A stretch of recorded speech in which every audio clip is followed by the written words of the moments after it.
Good evening and welcome to the script. I'm your host, Isaac Paul. Let's go ahead and dive right in because we got a lot to talk about tonight. I hope that you all have a drink, right? Because this is officially late night with the script. I know it feels like I'm pushing this time back further and further, but, because of the kind of content that we talk about, and it is adult oriented, not necessarily risque, I always felt like it's probably better in the evening, right? Like kind of nighttime. This is more of a nighttime vibe.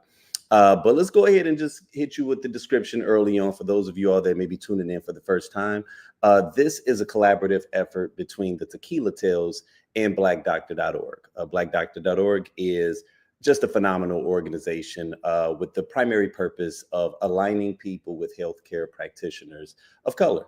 It's not that there's anything wrong with anyone else. It's just that sometimes, you may be searching for a healthcare practitioner that kind of understands you on a more cultural, emotional level. There's many nuances to being Black. And sometimes you may want the healthcare practitioner that you're speaking to understand you from that space, right? And so that's what blackdoctor.org seeks to do, is to connect individuals with those healthcare practitioners that are also people of color. And so, this has been just a wonderful collaborative effort. And this is also kind of like the digital counterpart to the Tequila Tales. Now, what is the Tequila Tales? The Tequila Tales is a fully engaging and highly interactive discussion on love and relationships. What it is not is a panel discussion.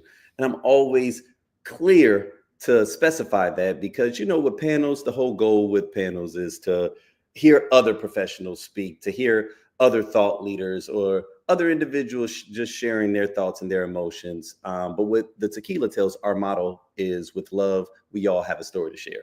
And so my goal is to get those authentic stories from the very people that attend our shows. And this is the digital counterpart of that, right? And so right now we are streaming across 5 different locations, regardless of where you are watching this from.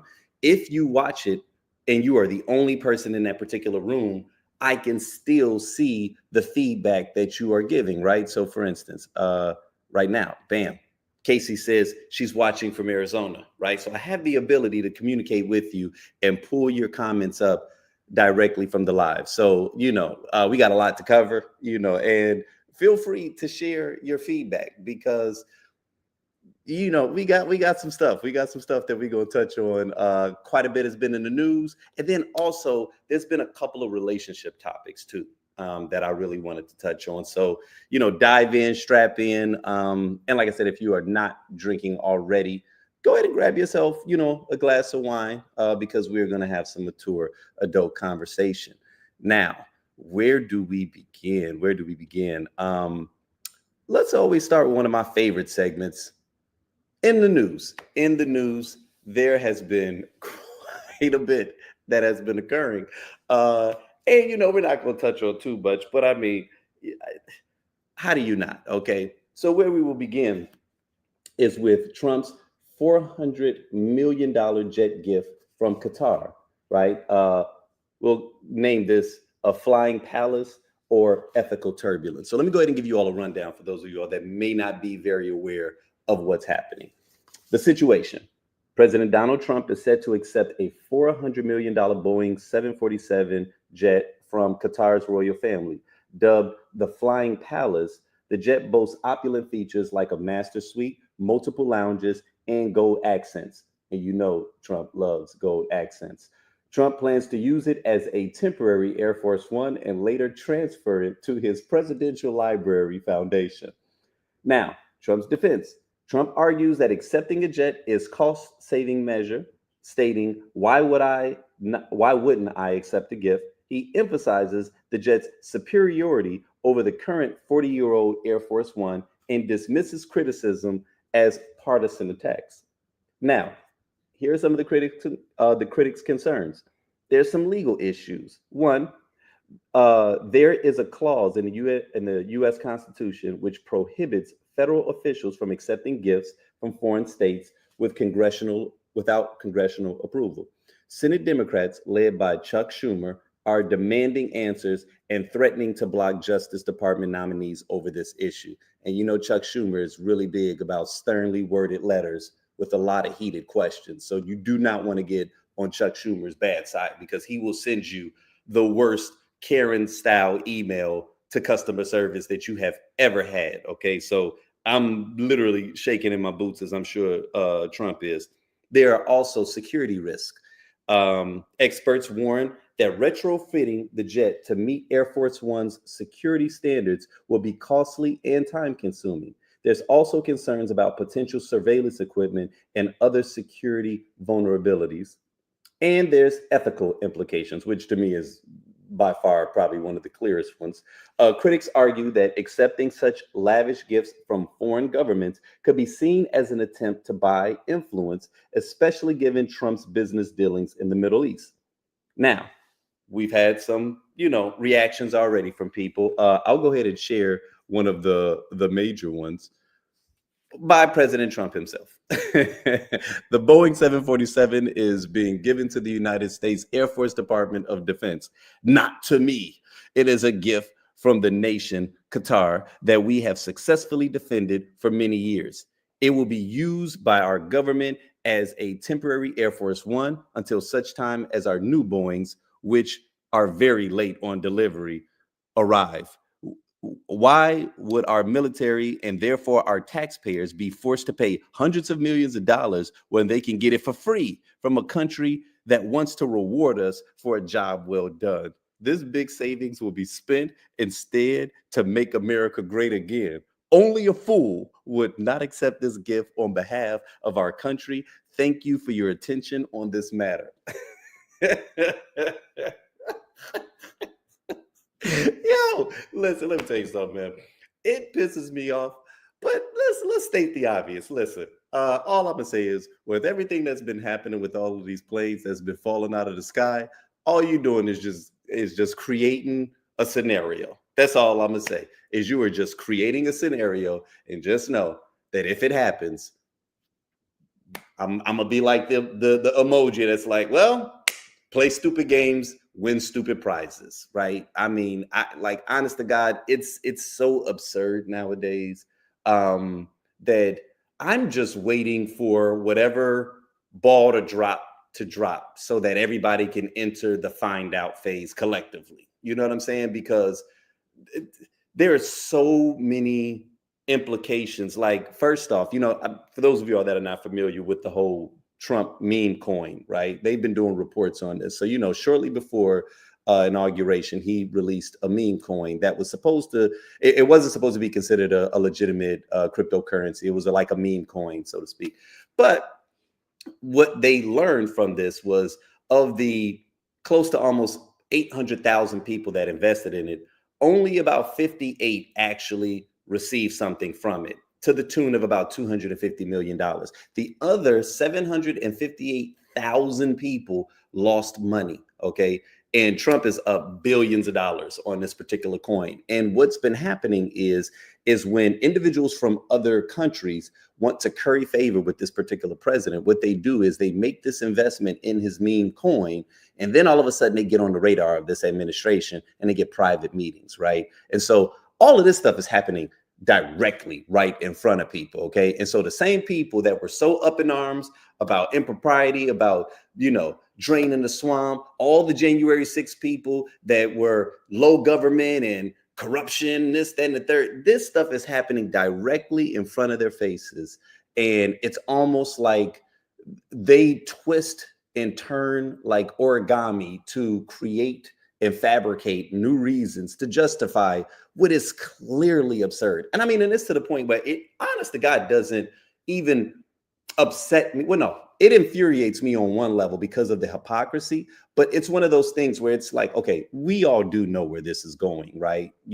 And I think what fascinates me, I saw a clip with Ben Shapiro, who's like a very popular conservative, commentator.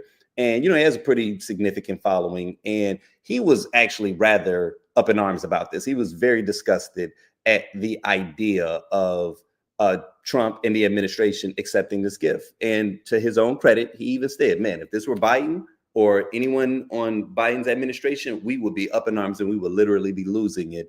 And this is just not something that he should be concentrating on right now, because if he accepts this gift, and no one gives him any pushback, this is going to affect the midterm. We're going to lose Congress. They already have a razor thin margin as it is. We're going to lose Congress. And what's really important is pushing forth this agenda. What is fascinating to me is how genuinely frustrated he appeared, right? It's almost like, what did you all expect? What literally are people expecting? This man is selling bobbleheads on his website right now.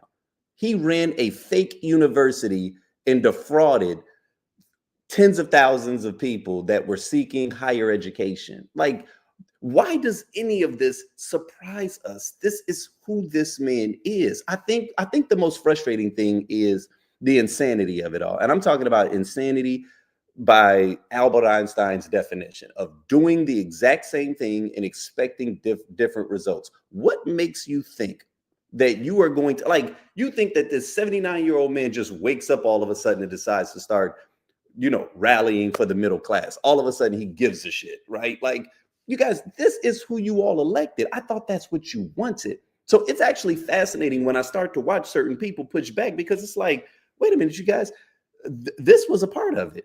This is the only reason he wanted to get back in office to begin with, was to enrich himself and to stay out of jail. Like, y'all really didn't think his goal was to make America great again. But, that's neither here nor there. I'm going to go ahead and bring in someone special, because I've got a special guest tonight, because, there's so much to talk about, and I want to make certain that I do justice, because the next topic that we're talking about, I kind of feel like this should not just be a lone man talking about it. So before we jump into that, let me go ahead and invite my special guest, who says she was watching here from Arizona. Casey, welcome. It is a pleasure to see you. You know what I'm saying? Always lovely to see you. Absolutely. Do you have anything to drink with you? Do you have yes. Okay. Well, cheers. Cheers. Hey, let's go ahead and dive in. So before we even dive in, what do you think about the Qatar gift? I mean, is it frustrating? Is it? I mean, so most of what you said, I agree with. I think you touched a little bit on, like, if Biden, someone had mentioned Lord that. forbid Obama. But somebody had listed, someone had listed like all these different years of these huge scandals. And it was like, Obama accepts $400 million plane from Qatar. Hillary accepts something about the emails, and then something like it just went through all these presidents, including like Clinton and Bush and a few others. And it was like, if these were the names in this headline, there's no way that we are not turning the country upside down. Right. And so it was really interesting to see that perspective. And I think it feels like a constant gaslighting in this country. Gaslighting. Because you see it right in front of you, and they're like, the pundits and all the people are like telling you to your face, that's not what you saw. Right. And it is. And honestly, I think one of the things that upsets me so much is how regular everybody is acting, right? Like, even just as we sit here in my own living room, right? I'm trying not to lose my shit, because I don't want to frighten the individuals that are watching it, to just show how absurd I think this is. I don't understand how people can sit up and report it like it's regular. Like it's regular every day. Like, this is not just the most absurd thing, not even remotely. Well, if we have to like switch out one name, and we'll probably get flagged for this whole thing will be taken down. But like, if you remove Trump's name and put Hitler in it, like, ask yourself if you would be cool with what those headlines are. Like, the way that we just sit back and allow him to do stuff is mind-boggling. And I think that history is going to look back on this time. Y'all just slow walked. There are going to be a lot of people who have a lot of atoning to do. You know what I mean? And not just politicians, but I'm talking about entire races of people that collectively are acting like this is normal, and that are not up in arms. Like you said, if you just switch out certain names, I mean, even beyond, Hitler, like Obama, like anybody else other than Trump doing these things sends everybody into a tizzy. Yeah. Like, nothing about this is okay. And I think that's what frustrates me, is me knowing that as much as I loved Obama or still do, that there's no way I would have accepted this. There would be no Right. justification of this. And when that occurred, even I would be like, okay, yeah, nah, man, this ain't cool. You know what I'm saying? And I think I just get a little frustrated at just the lack of integrity Mm. from everybody collectively that is not pushing back about it. Like, this is not Trump derangement syndrome. Like, this is just common decency. And it kind of feels like we're in a day and age now where that's no longer appreciated or honored. You know what I mean? I don't want to switch the subject too much, but they were talking about like the people that are now protesting, Mm-hmm. putting their bodies on the front line. Good job. But and luckily it's not us. Right. And stay off of the front lines. Stay off. They were getting, or they are getting like permits, and it's like I'm glad that that's why you're not being attacked by police and stuff. Mm. But that's also not like disrupting. And that's also not a protest. It's Nigga, like a marathon. That's a block party. Are they having block parties and calling them shits protest? Like they are ready for y'all. You're not disrupting. Like, let us tell you how they got to a little grill out there you or know what I'm whatever. You know what I'm Like, saying? They serving smart water and shit. Okay, you see, stop it. I didn't know that. Okay, see, that just pissed me off, right?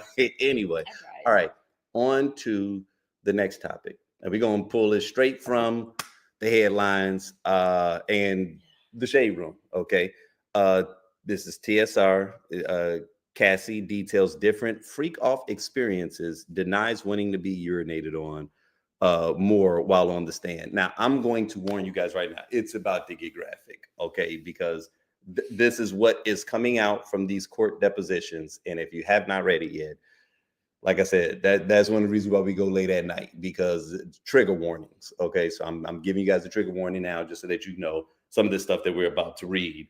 It's wild, okay? But here we go. All right. Cassie testifies that she made money through hosting parties, not her music, but only with Diddy's approval. Diddy allegedly criticized her appearance, saying she looked too Mexican with a particular hairstyle. He preferred her nails white with French tips. Her hairstyles varied, and she mentioned shaving her head in 2009. She testified that Diddy told her to work out and to prepare for the freak offs. When asked, how did you feel about his comments? She replied, it varied.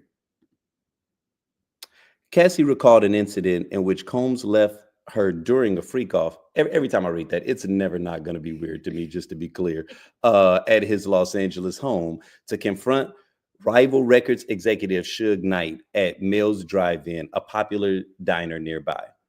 Combs sprang into action after his bodyguard came in and told him of Knight's whereabouts.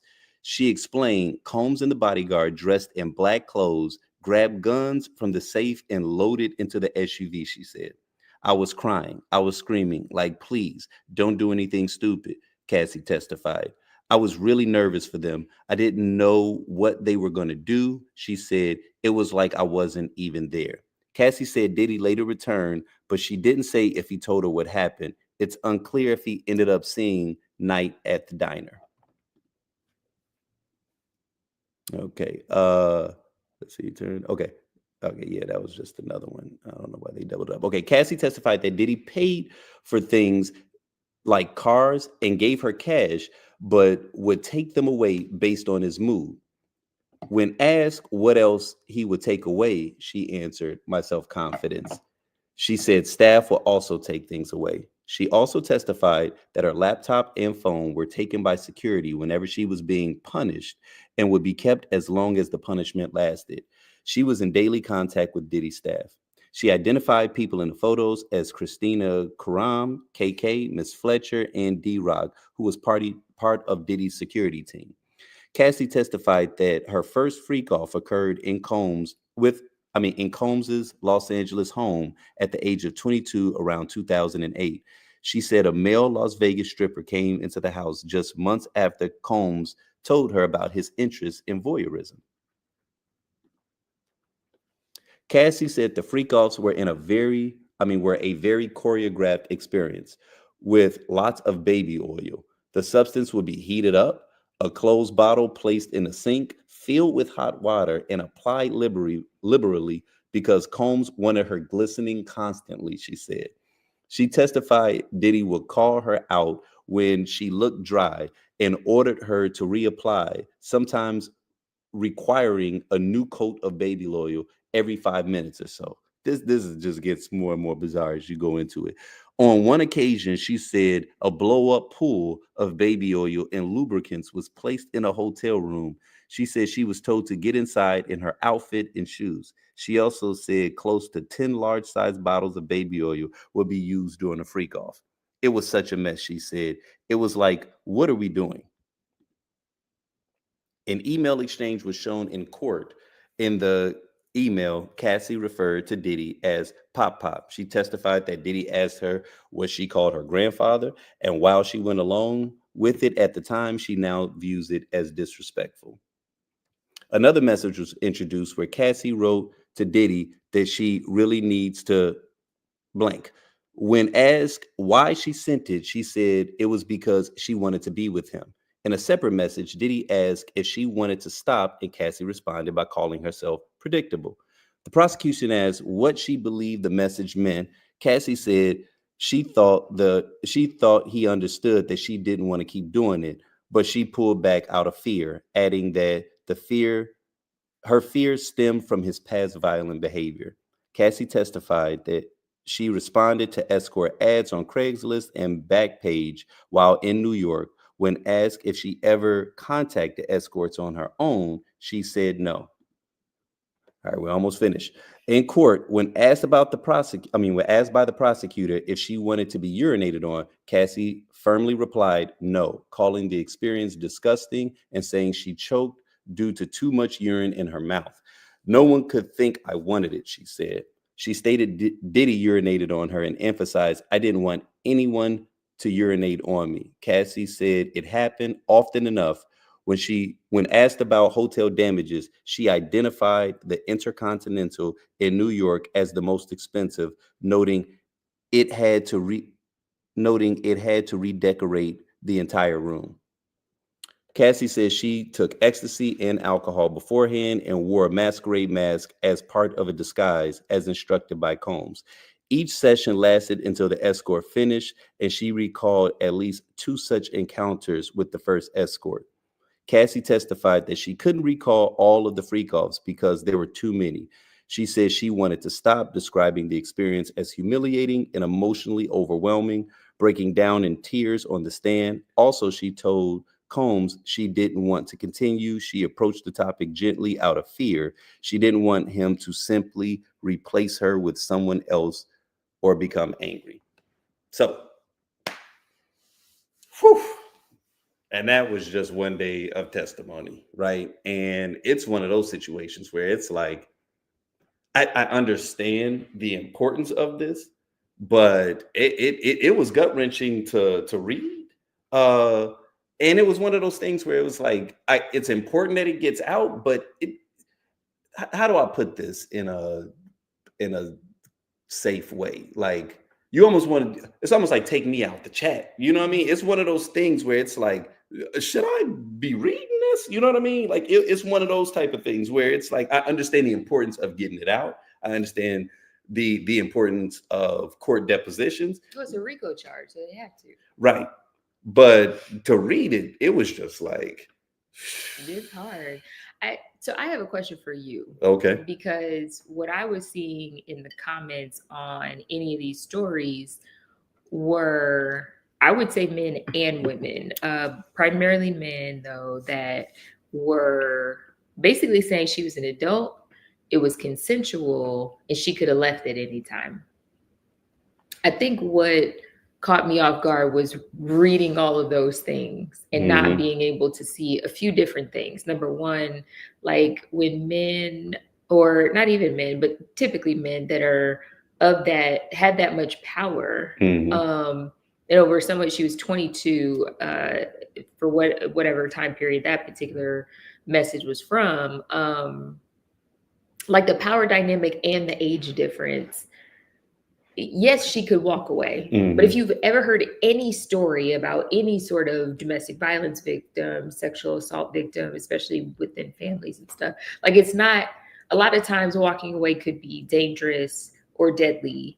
And why is that not understood by people. Like, I feel like how could you read that and think this is a thing that she really wanted? Like, she got paid, so if she didn't want it, she could have left. Mm-hmm. I don't know. It's like, how many J-Lo movies do we need to prove to you guys that like that shit's scary? So you had a question. I want to know what before. It felt overwhelmingly like men were on the, and I'm not saying that all men feel this way, because a lot of times like sensible men just don't comment on stuff like this. Right. But the men in the comments were like overwhelmingly like, she got something out of it. Yeah, it sucks that he like beat her up in the hallway, because you know we have a video of that. Although we're pretending like that's the only time. Right. But outside of that, this sound like they're just on some freaky shit. Like, I don't understand how you read that and you think that. Like, and I know that's not how you think, so you may not be able to answer this, but I mean, you know, gather your brethren.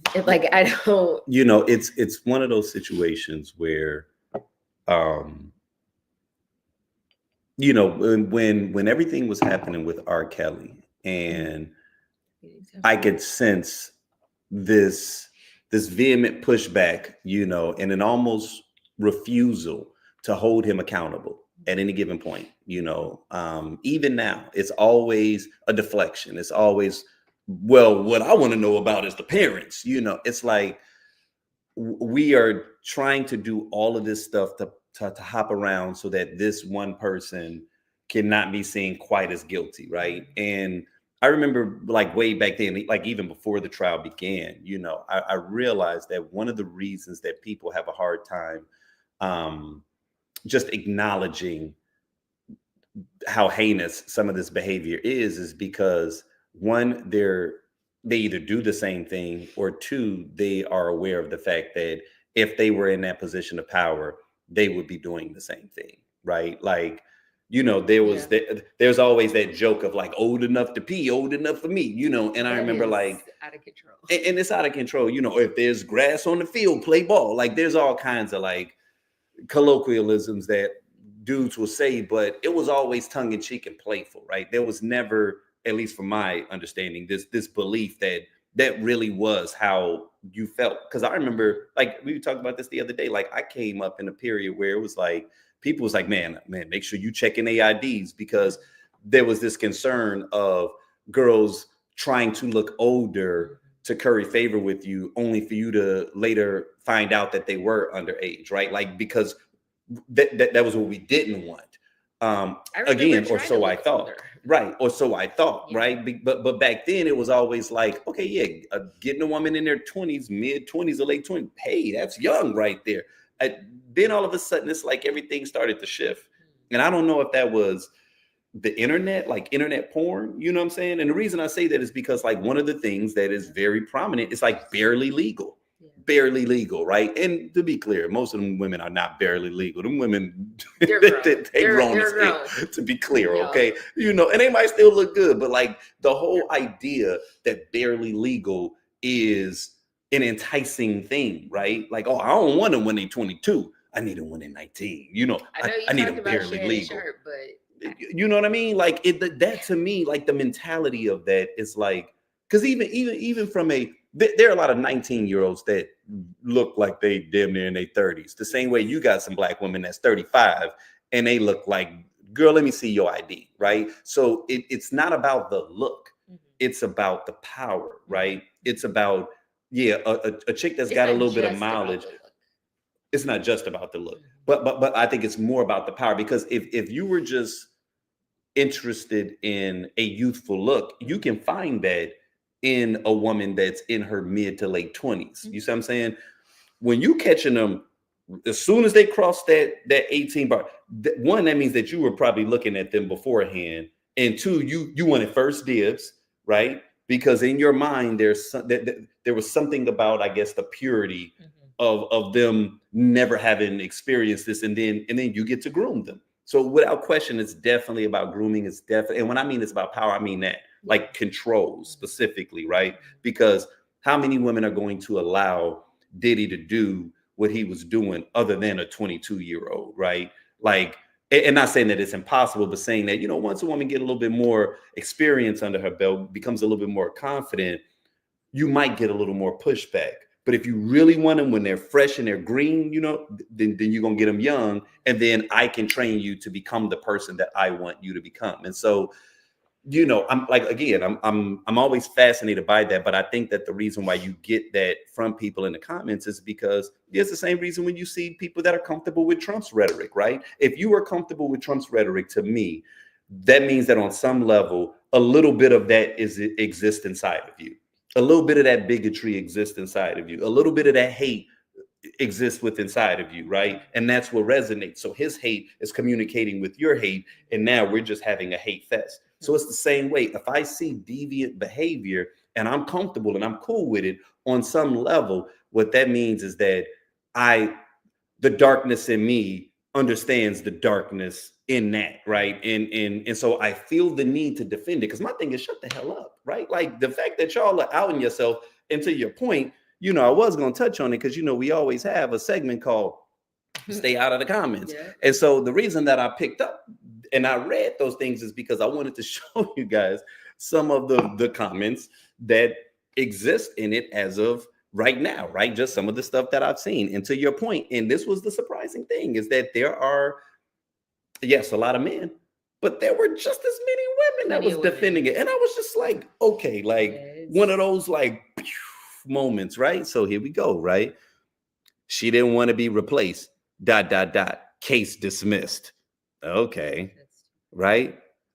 May a strength like her husband's never find me. Now that's a little ridiculous. That's a little ridiculous. People go, the girl was groomed, right, and y'all don't see it. So you would get some sensible ones, right? And I always like to see when we got quite a few likes under something that's sensible, because some of these niggas be scaring me, man. This is a woman. Okay, earlier I wanted to support Cassie, but you see, this about Night story, this is clearly to bring Diddy down.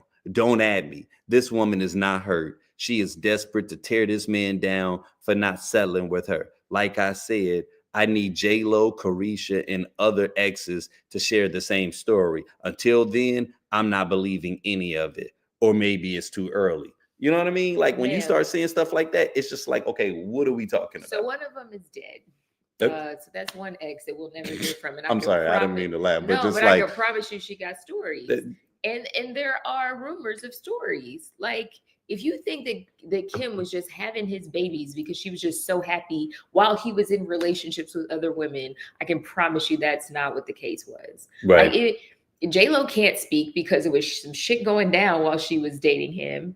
And then Carisha, I think, no, let me not speculate, because I don't want to make assumptions or accuse anyone of anything that's not proven.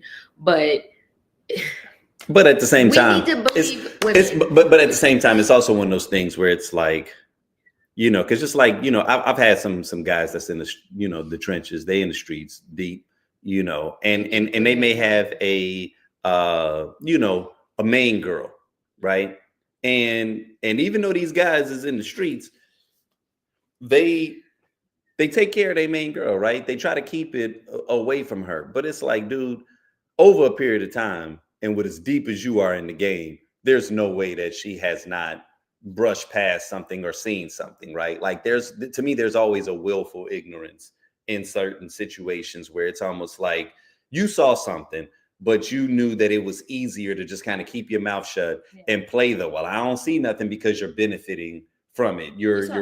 But you saw a lot, like, because I don't think that the nigga's that good with hiding one hand from it, because nigga, I know he's doing this shit. So how are you sleeping with the man and you don't know he's doing this shit? I've been known he's done this shit. I've heard people tell stories firsthand of, so if I'm getting it and you're living with the guy for a couple of years and y'all going on trips, you ain't seen none of this deviant behavior. And it's different if it's like a mob boss that nobody knows and you just met him pretending to be, a regular dude, right? And they just kind of shielded you from it. Like, we all know. We all know him. The story's been out here, and we also know he probably went both ways too. Like, dude, like this shit's been out here. You know what I'm saying? It was never a secret. It's never a secret. Y'all so focused on the freak offs.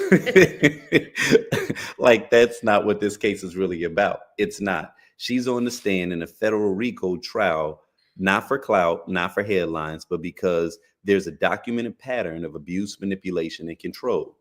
She was the girlfriend, yes, but more witnesses are coming. This isn't about what she allowed. It's about what he orchestrated and got away for years and got away with for years. Emotional manipulation, sexual grooming, career intimidation and manipulation, domestic violence, and sexual violence is all I hear. May Cassie find her true healing and peace now that this chapter is closed. I'm sorry. Am I the only person that's hearing a bunch of consensual activity taking place here? Sounds very 50 Shades of Weird, but still, the only crime here is the drugs and the baby oil. Just my point of view. You know what I'm saying? Yeah. God forbid any of y'all have daughters, right? With the way y'all making it seem like she's not a victim, even though she was groomed. Right? You see, they all over the place. Here we go. These comments are disturbing and disgusting. I was like, finally, someone is her saying she didn't want to be replaced says everything about the fact that this woman was manipulated, used, and humiliated to the point that she thought that those encounters was right, and there is where she needed to be. Y'all use the word grooming without even knowing the meaning. This is what grooming is. Those are the words of a victim. For her to be a mother and a wife and even have to relive these situations must be hard. I agree with that. Her saying she didn't want him to replace her sealed the deal. Puff getting off being a freak isn't a crime. You see, like it's like, listen, man. I guess I don't understand the for clout thing. Right. It feels like she got paid a shit ton of money already. Right. Like, what benefit would it be for her unless she wanted to get back at him for beating her? I mean, a movie is coming out, and she may be able to get something off of that, but none of that has anything to do with anything, right? Like it's just one of those situations where it's like, damn, like now that it's beginning, and look, like somebody said, they are lucky this is a federal case, because if it was not, they'd had the cameras up in there. And I ain't gonna lie, I did not watch the OJ trial. I don't watch none of them trials. I don't be up into that type of stuff. Yeah. I think I might mess around. I would probably Did you see a picture of it? His hair's all gray.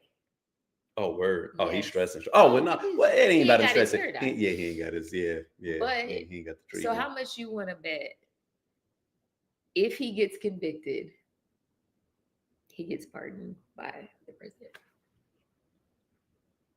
You put some money on it? Like, he would then appeal to a specific segment. Well, he might have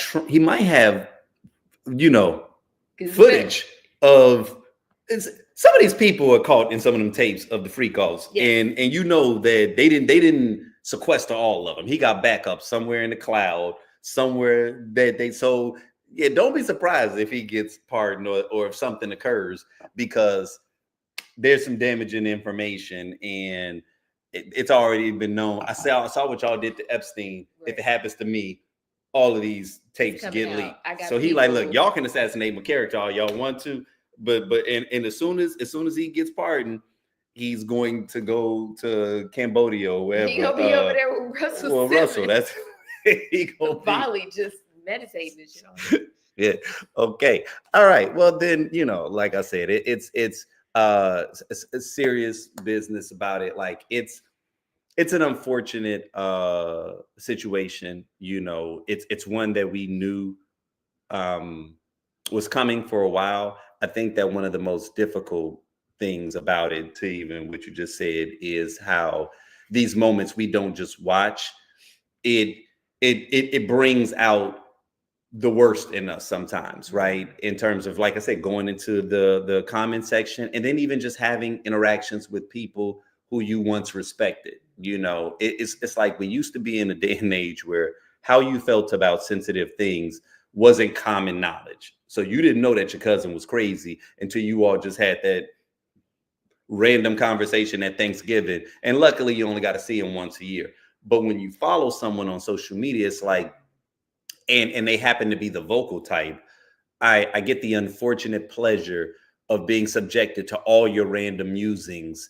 And now I get to really dislike you for some valid reasons because you're just a genuinely shitty person. You know what I'm saying? And it's just like, damn, bro, like, I really wish you hadn't said that. Like, I mean, it's like one of my favorite authors, that wrote one of the best books that I've ever read. It's like he's just been on this wild, super conservative kick. And it's like, bro, are you the same dude that wrote the 13 Laws of Life and shit? Because everything that you on right now is very opposite of what was in that book that felt very uplifting. And now you're on some old, you know, I remember that time it was like a plus size model, and he was just like, not attractive.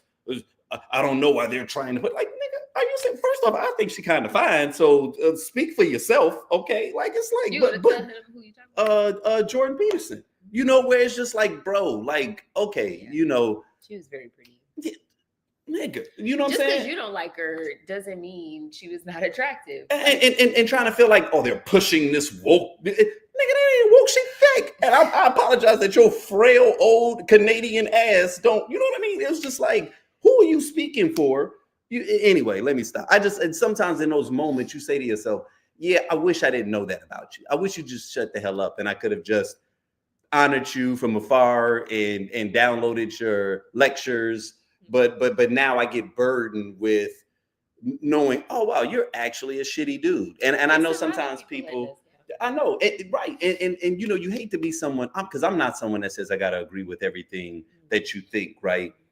But when people take these hard stances, you know, on ridiculous shit, it's just like, bro, what do we, you know, kind of like one of the things I was gonna talk about. Hold on, matter of fact, to just do it. Did I actually pull it up? Yeah.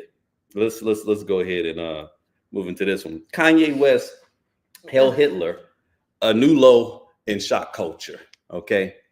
On May 28th, I know, right? 2025, Kanye West, now legally known as Ye, released his song Hail Hitler, marking a disturbing escalation in his pattern of anti-Semitic behavior. The track, the part of his upcoming album, Cuck, was unveiled on the eve of V-Day, the anniversary of Nazi Germany's surrender in World War II, further intensifying its provocative nature. So, you know, from the content and the imagery, lyrics and themes, the song features a repeated chant, all my niggas Nazis, nah, Hail Hitler, and concludes with audio from a 1936 Adolf Hitler speech. The music video, which I didn't even know existed, the accompanying video depicts Black men in militaristic formations, draped in animal skins, performing Nazi salutes. This juxtaposition of African American imagery with Nazi symbolism has been widely condemned as both offensive and confusing. Right? So there's been major streaming platforms, including Spotify, Apple Music, YouTube, and SoundCloud, that swiftly removed the song, citing violations of hate speech. However, despite these removals, a song gained over 8.2 million views on X, right? Where it remains accessible. Users have also circumvented platform bans by reposting the track in various formats, such as embedding it within podcasts and altering its presentation, complicating moderation efforts. So, art or hate speech, Casey? I mean, what do we? It's stupid. It's like I want to be outraged, and I may have been outraged a few years ago, but like the outrage marketing tool that kind of started to use or has been using for several years now, like it's just wearing off. Mm-hmm. Like, have you seen it's a like a gift that it's like, God, like I'm trying to remember who does it. But anyway, it's like every time he's like a gnat. Like, just boy, we're not impressed. Like, I know you're trying to be more and more sensational because you want us to hate you. Like, that's the only attention you can get now. But I think that like us ignoring him is working. And I feel like we should make it like a very intentional effort, because all he wants is attention. Like, that's literally all he wants. I think every time he does something wild, it is to market something new. He has nothing to say when he's not marketing something. And I don't know how we haven't figured that out yet. Right. And what's unfortunate about this one is super sad is that in the past, the antics were always accompanied by hot ass music, right? So he'd do something, get all the attention to this project that was legitimately fire. And then you just like, oh, you know, and before when the antics were, you know, oh, George Bush doesn't like black people, it was all like, yeah. All right, and then you did the thing to Taylor Swift. It's like, okay, I like Beyonce, but that was a little dickish, It kind of made me want to pull it back, And just as it escalated, you was like, ugh. And then that album might start juking, and you're like, all right, man, I'm, whatever. That's Kanye being Kanye. But now the art is legitimately trash, and so it's like, bro, like so all of this is tanking, huh? Like your techniques are tanking, and your art is tanking. Because I heard that song, right? Like, or at least yeah, and I heard it for something I want to share with you because I don't think you know about this, just to show you just how bizarre of a place that we're in. And so the beat itself isn't bad, right? But it's like it's trying to make an aspirational song. No. My nigga, and I'm just sitting here like, yo, so immediately no. So this white couple that look like kombucha farmers or something, that look like them people that look like two total hipsters. But the woman's got like some tats over here. The dude got a little hat on or whatever. They are from, I think, Minnesota. Is the video? No. Oh. But it was the man's birthday. Their husband and wife. It was the husband's birthday. And they were going somewhere, and so she pulls out her phone and starts recording and doing the little the symbol while they was listening, like driving on the like. And so when she claims they're listening to this song, right? But apparently it went viral. Okay. What they claimed was that this was supposed to stay on their internal chat or whatever, but it's gotten out there. And why is it that now they've got one of those GoFundMe, not GoFundMe, but one of those give whatever trying to get some money because the racist GoFundMe, because now they're trying to get money to help them relocate because they're getting death threats. And so I was like, oh shit, y'all grifting. Y'all doing the same thing. So y'all saw what that woman who called that little kid the N-word, the autistic kid. I know hopefully you've all heard about this, but it's because you saw her raise close to 700K. Y'all like, one of y'all probably got laid off and probably said to yourself, oh snap. So that's all we got to do? Do some racist shit. And we grift. Say we're being threatened. Money and these clowns. I'm like, it's everything a grift nowadays. Yes. Everything is a grift. Yeah. Everything is a grift. It's almost like when I'm like, I literally made a post yesterday where I was like, we need to normalize not responding to accounts that don't have profile pictures. Or if it's a profile picture of something abstract. No, Casey, I see people having full-on passionate debates with Russian bots. I'm just like, that's not even a real person. And if it is, it's a fat old dude sitting in that's probably getting paid off of engagement. Like, we have to understand that people are grifting so hard because attention is being compensating. It's compensating now, right? Like in a way, like to the point where they have so many influencer programs now that like they were sending me stuff on my personal Facebook account, and I don't even really post like that. Why are you all sending me the opportunity to earn money? And I'm not even posting like that on my personal account, right? Because they're attempting to incentivize me to start posting more. To engage people because people ain't using the platform, and they need us engaged in the platform so that they can sell advertising, right? And so it's almost like okay, well, once you start doing it, I start noticing that everybody starts taking very staunch, absurd stances on things. And it's like, that ain't even really who you are or whatever. You know what I'm saying?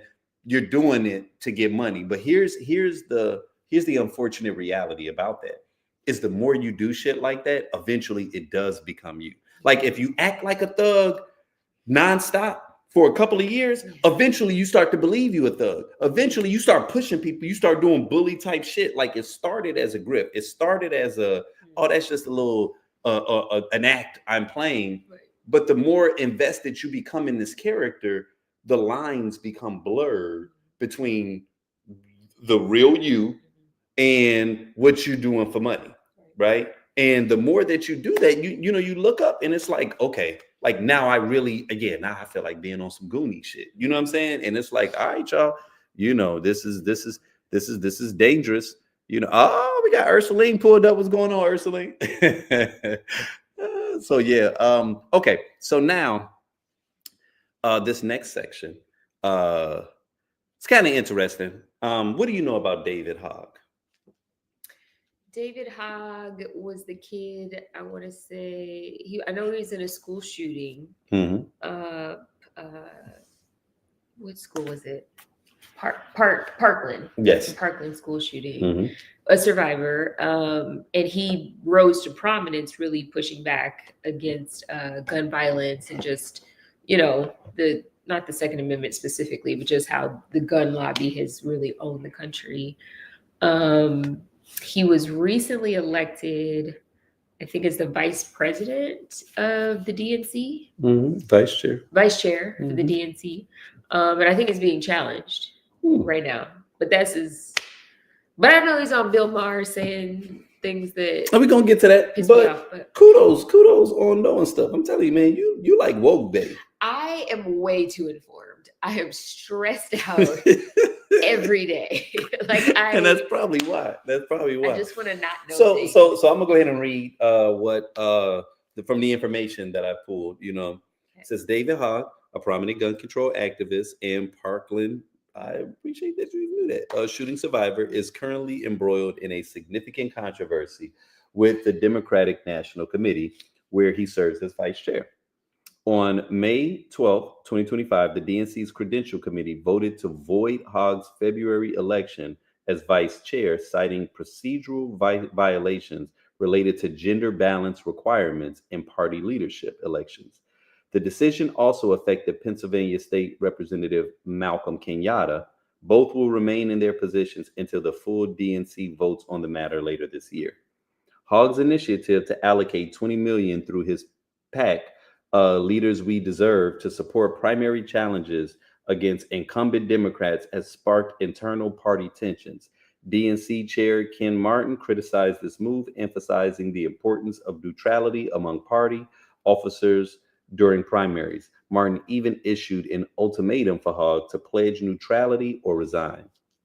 In a recent appearance on The Real Time with Bill Maher, he argued that the Democratic Party has alienated young men, and we'll get into that in a moment, right?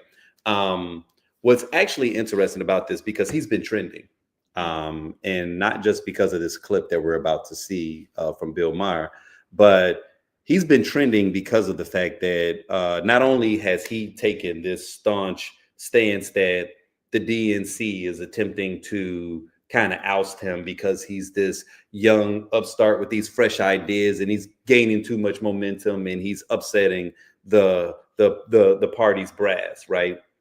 But what's been fascinating, and I don't know if you know about this, so this Kenyatta gentleman, are you familiar with him? I've heard of him, but I have not gotten a chance to dive into how he's so Malcolm Kenyatta actually, so in order to become a vice chair, from what I understand, it's like 1,000 votes or whatever. You have to get like, I think, over 201.5 or something weird like that. Once you cross 201, you become one, right? I want to say David Hogg got like 210. Well, Kenyatta got like 270, 280 or something like that. So significantly above him. But the media has been running with this whole narrative as if David is the only one that's been challenged, right? Nobody's even paying attention to my man Malcolm, right? Who is a brother, who's also outspoken, who's also been like in the trenches. He's like 35, and just very progressive, And so it's been fascinating to watch people, because they want to crown David Hogg as like this media darling. And we understand like his circumstances. He's been kind of on the uprise for a while. And, he does hold some very progressive views. And so, we've been a fan. But it is fascinating to watch how media will zero in and turn it into like the establishment against David Hogg without acknowledging that there's a black guy that got significantly more votes to him that also has to go through one of these elections because of this particular rule, right? So is it not fair to the brother also? You know what I'm saying? Right. You know, and so that is so what I'm starting to see, especially on threads, the infighting that's occurring is because people are challenging that, where they're basically saying like, okay, more or less the sentiment is, see, this that bullshit that y'all be on, and why a lot of people don't rock with y'all because of how you all pick and choose who you all want to support. And you all are clearly overlooking this other person that's gotten more votes and it's also in the trenches. But I guess because he doesn't fit a certain, you know, aesthetic, you all aren't, you know, as keyed in. So I've been kind of keyed into this because I've been, and even challenging a few people, because I'm like, it's funny how you just automatically made him a darling, and y'all just totally skip over Malcolm. Like, even if they give him props, they kind of do it as like some kind of, yeah. But he's really progressive. And I'm like, oh, well, how did you feel about his comments on Bill Maher? And I got this dude trying to go back and forth with me because he feels like I'm being obtuse. And I'm like, well, I mean, he said what he said. And for those of you all that didn't know what he said, I've got it right here for you. So let's go ahead and take a look. See someone your age talking politics, it's usually a Republican guy. I mean, that seems to be where all the energy and and we know that the Democrats do have a problem with men. Yes. What are you going to do about that? Well, I think, one, it's for us to acknowledge the fact that a lot of younger men, I think, agree with what Democrats are saying in terms of making sure that we're getting things cheaper, that nobody wants to pay incredibly high costs for their medical bills or their cost of care, right? Nobody wants to see, in my opinion, nobody wants to see members of Congress that are doing insider trading either. At least I certainly don't. And that goes for both Democrats and Republicans. And right now, what I think happened last election is younger men, they would rather vote for somebody who even if they don't completely agree with, they don't feel judged by, than somebody who they do agree with, that they feel like they have to walk on eggshells around constantly because they're going to be judged or ostracized or excommunicated. And what's interesting about this moment is it feels like the two parties in some senses have flipped, where, you know, Republicans used to be the judgmental assholes in many ways.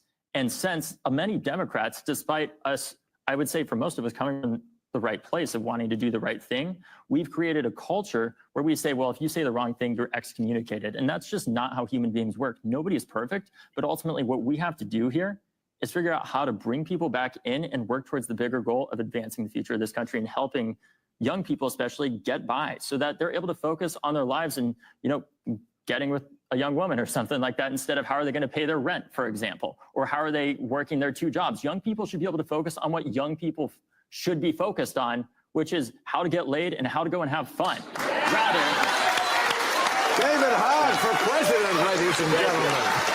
Great to see you. We'll see you back here, I'm sure, very soon.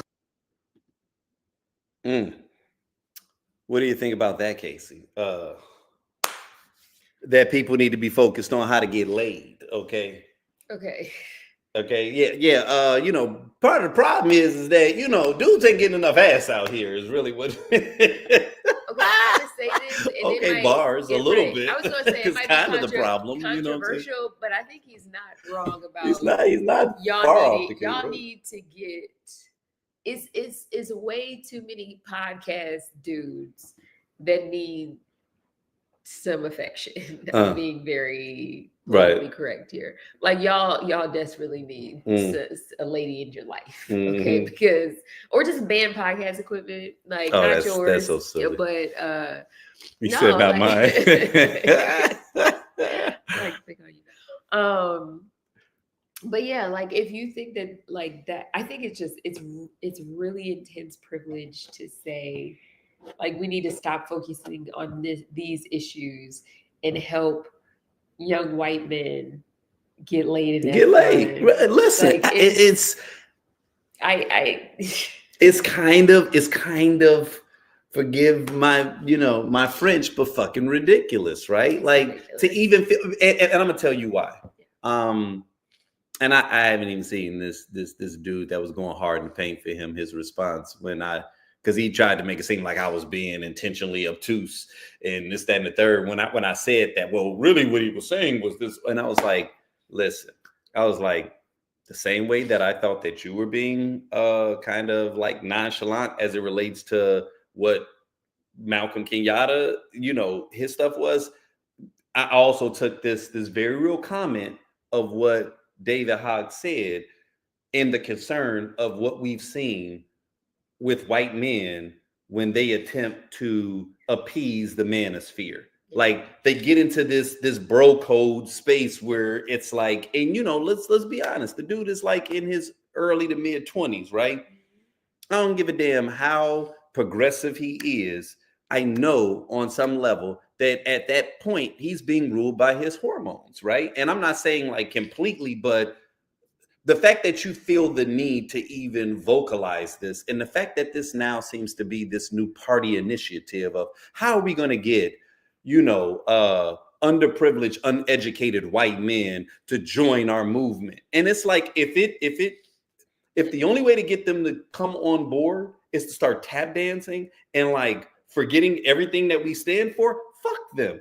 Fuck them. And real talk. And what I mean by that, because, well, y'all not going to win in 2028, then fine. Then let's all continue to go to hell together. Because whether or not y'all realize it, these Republicans are not batting for you. Like, you all are so concerned about trans people fighting in sports and shit like that, like things that only or the military, like you all are so concerned about things that don't affect your bottom line that it's like the only way that they're going to grow is if they suffer enough pain to as they elevate their frame of thinking to stop caring about shit that does not matter to you. You know what I'm saying? Because if we're being honest, like what I want to know is, it's almost like they think that woke culture is what's stopping them from getting ass. Like that if Trump allows everybody to just say the N-word openly and we could just do whatever it is that we want to do, that all of a sudden now women are like, you know what? I wasn't gonna give you some ass a couple of years ago when Biden was in office.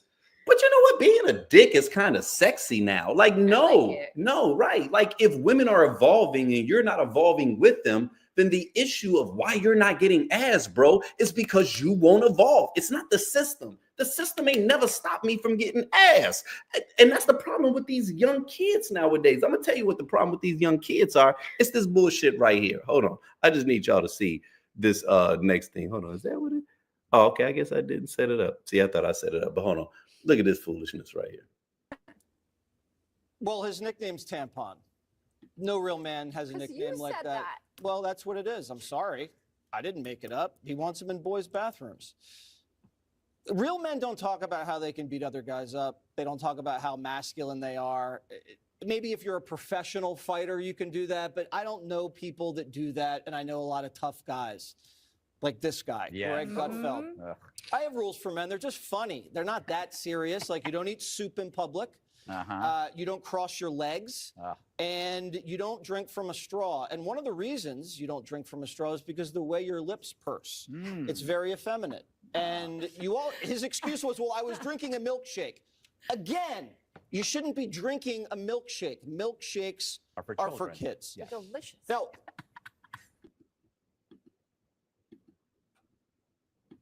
literally, that's the problem right there to me, right?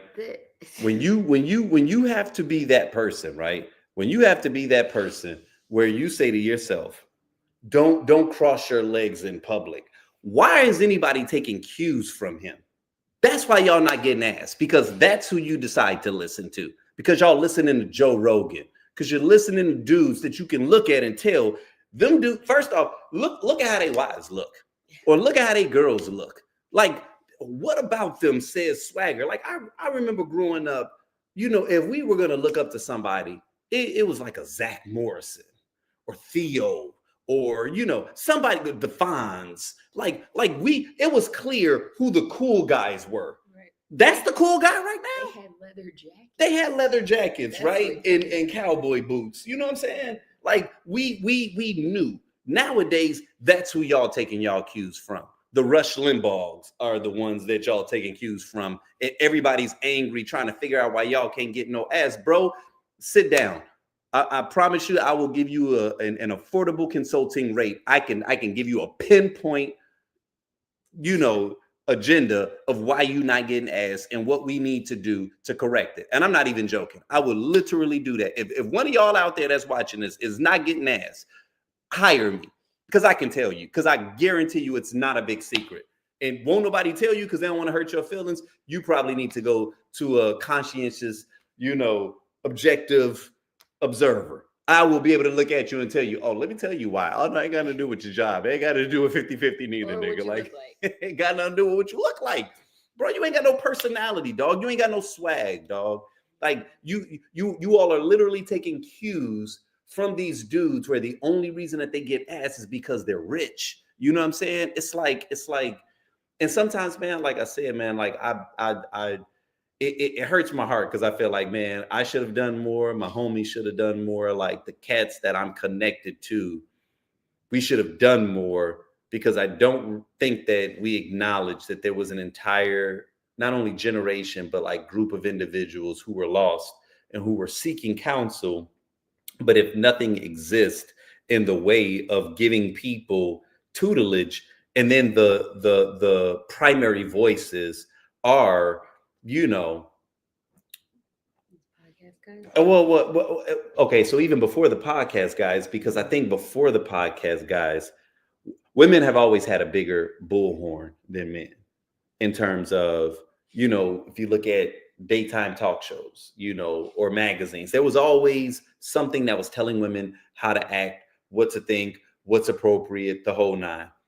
You didn't really have many male voices that were standing in saying, well, this is what we should be on, right? So inside of that vacuum, I think that a lot of people were just taking cues off of, well, this is what they say you got to do for women and the whole nine, and enough information or knowledge was not being disseminated to whereas the next group of individuals coming up felt some degree of like comfort in knowing, oh, okay, well, this is how you got to operate or whatever. And so it created a void.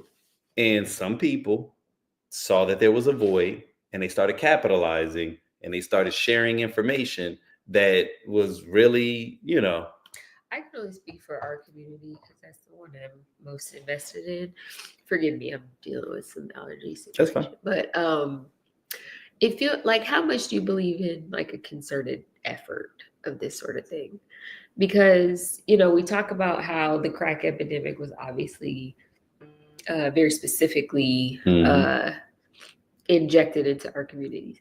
Whereas like during the 90s, because I actually just started listening to the new Living Single podcast with Kim Coles and Erica Alexander Sinclair and Max. And they just started talking about how like during that time period, they like ruled the airwaves, not just them, but like Black shows that was highlighting like positive Black people. You had, the Cosby Show, you had Fresh Prince, you had Martin, you had all these things of just working class Black people. It wasn't just, the negative stereotypes about us. So it was a very specific time period where they were seeing us in a very human way. And then all of it got snatched down. Like at a point, because at one point we owned like, or not owned, but like we were not controlling, but I think it was UPN. A lot of those shows. Oh yeah, we damn near own that. Yeah, that network, like man. TGIF, like we had all. They say UPN is standing for you po niggas. And WB was We Black, We Black Network. That's all they was doing, man. They was like, yo, it's true, we need some Black people on this pot. Okay. But then after that, like it was really like full of drama. Because even during then we had New York Undercover. Right. We had shows like that. And then all of a sudden it was these reality shows and like just things that it did not portray the Black family or even working class Black people. It was always, drug culture or gang culture or whatever. And they really leaned into it. And so I guess I just wonder like how much of that, and it sucks that like TV has to shape, whatever it is that we become. But when our families were ripped apart, sometimes all people are being raised by is their TV. I remember being a latchkey kid. Like my mom was working multiple jobs and I was just watching TV. Right. And so what I saw depicted is what I aspired to. Like I wanted to be Claire Huxtable. I wanted to go to Hillman. Right. You know, all the things. And then, you know. How disappointed were you when you found out Hillman wasn't even a real place? It is a real place. Don't talk to me. On TikTok it is. Right. But it was like elevating HBCUs, like on Living Single, you would see them in sweatshirts with all these different family, all the things. And all that went away. Yeah. And who controls the studios? You know, I ain't no conspiracy theorist. No, I mean, you know, and you don't have to be, right? And that is one of the things that is frustrating, because that goes back to the conversation of, does life imitate art or art imitate life? Yeah. And I think that the solution or the answer that we've come to is that it's a little bit of both. Yeah. You know, that sometimes one does the other, right? When you think about blaxploitation movies that were heavy during the 70s, everybody wanted to be a pimp. If Iceberg Slim was your, you know, your idol, then you walking up the chicks trying to be smooth, you know what I mean? But then when you come into the 80s, when the content shifted, all right, and especially when hip hop came, you know, the early stages of hip hop was very pro-Black. It was very, you know, not militant, but just very like action, you know, Public Enemy, you know, had it's like a jungle sometimes. It make me wonder how you keep from going like, yo, Curtis Blow, your Tribe Called Quest, African Bambaataa, like you had Queen Latifah, you know what I'm saying? Like everybody was spitting, and it really was about some consciousness, you know. And it's like the moment that it shifted and it took a left, it's like collectively as a society, we never look back. And what is unfortunate is, to your point, when you say, you know, you don't want to turn it into a conspiracy, but at the same time, you have to acknowledge that Tribe Called Quest went multiple times platinum several times, right? Several of these groups, Farside, you know, I mean, I can go on and on, went multiple platinums. There was clearly a concerted effort to only invest in a certain type of music, to only say that if you didn't fit this narrative, we're not going to take a chance on you. Like there had to be executives that claim that the research showed that they want people that sound more like Eazy-E. And it's like, do they really? Or is that the only thing? Or is that how you see us? And because that's how you see us, you know, it's almost like Boomerang, like them not believing that Boomerang was a realistic story, and how hard Eddie Murphy and the studio had to push to get them to release this, because in their mind, because that's not their Black experience, they don't think that that's a real story. It seems fictitious, right? Meanwhile, Heathcliff Huxtable out here killing the ratings for 5-6 years in a row. And it's like, at what point do y'all realize, nigga, we great too. We got money too. Like you know what I'm saying? But it's like, if they choose to not invest in that, that's because of their bigotry. That's because of their own, you know, preconceived notions of who we are, and their unwillingness to present us in another light. Now we're in a different space where we've got YouTube, we've all got our own cameras, we've all got our own platforms. And now it's like, it's funny though, because it's still the same, because the algorithm dictates what it wants to push, right? And it's like, who's controlling the algorithm? Because y'all make this shit seem like it's faceless, but it ain't faceless. No. It ain't faceless. Because one of the things that, and matter of fact, you even sent me a clip about that, and more people are starting to notice this collectively, that when people are speaking about positive or pro-Black or actionable stuff, all of a sudden we're being suppressed. All of a sudden, our audience, it's not getting any traction. Oh, but let us kick up some bullshit. Let it be a fight. Oh, now all of a sudden, oh man, it's flying all over the place, even before the comments start to come in. You know what I mean? It's like, okay, because there are times we'll post something and I can tell by the number of likes and the number of comments, even just off of the first 1,000 views, I'm like, oh, this shit should be juking. Because if it got that level of engagement with 1,000 views, if they opened it up to 10,000, it would, you know what I mean? there's a reason why the algorithm didn't deem that as viral worthy. You see what I'm saying? Let me get some conflict up in there. Let me show it to our audience. Like, show it to the audience that we've already built, that we've already invested in, that we've already spent money on running ads to curate, right? Like, yeah, it's unfortunate. So it's to the point now where it's like, okay, we can get our message out there, but now we have to rely on the community being proactive in literally going to our page or going to our platform to be able to connect with us, because the platform rules the news feed. They get to choose what they want to show you. You know what I'm saying? And they're only going to show you things that keep you engaged.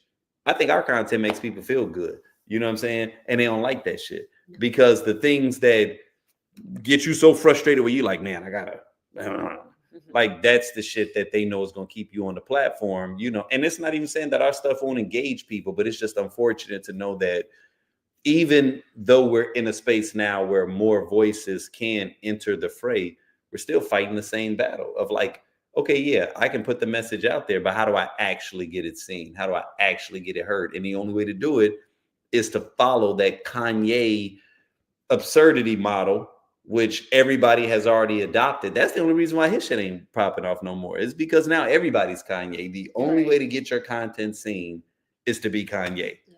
And when you got a million little Kanyes running around out here, it's like, okay, you know. Anywho, all right, here you go. Hold on, I got something for you, because first of all, I want to start this off by saying, whoever made this sculpture, I want to salute you for acknowledging Black women. And before I get deeper off into this, I salute Black women every day by being married to one. Now, with that being said, who in the fuck is this? Who is this? Who is this? Did y'all sit down with a panel of sisters or something? Did anybody talk to anybody before you just put a 12-foot statue of a Black woman in Times Square? And why does this get, sisters are beautiful. Why a big back bitch gotta represent all Black women? Who did this shit? Do not come on my page. And if you come on my page, I'm like, you don't like Black, I'm gonna block your stupid ass. We have beautiful sisters that are in shape, all this shit. Meanwhile, it's a white woman called the Statue of Liberty. She's fit, she's pretty. She not up on the in the fucking harbor with a big back, looking like she got a bunch of problems. But shit, is this the representation of what y'all see when y'all see a Black woman? So every Black woman look like a bitch worked down at the government office in 2025. Is this where we at? I mean, I'm guessing y'all are gonna erect a 12-foot statue of a street nigga next. I mean, could anybody I just want to know why? Why? Who in the fuck is this? Who is this? I could even understand if this woman, I don't know, did something like help the community in some kind of way. But it looked like she is literally out there looking for her baby daddy or some shit. This is real. And this is not a good representation of the sisters that I know, of the Black women that I know. And it's also some low self-esteem type shit. Like, you know what I mean? It's sisters in shape, got their shit together, money right. And they gonna walk by this goddamn statue in Times Square like, what, this supposed to be me? So white people, is this how y'all see Black women? As fucking mamies? Why y'all ain't just put Hattie McDaniel out there in the middle of Times Square? I could understand it because we know who Hattie McDaniel is. She broke records.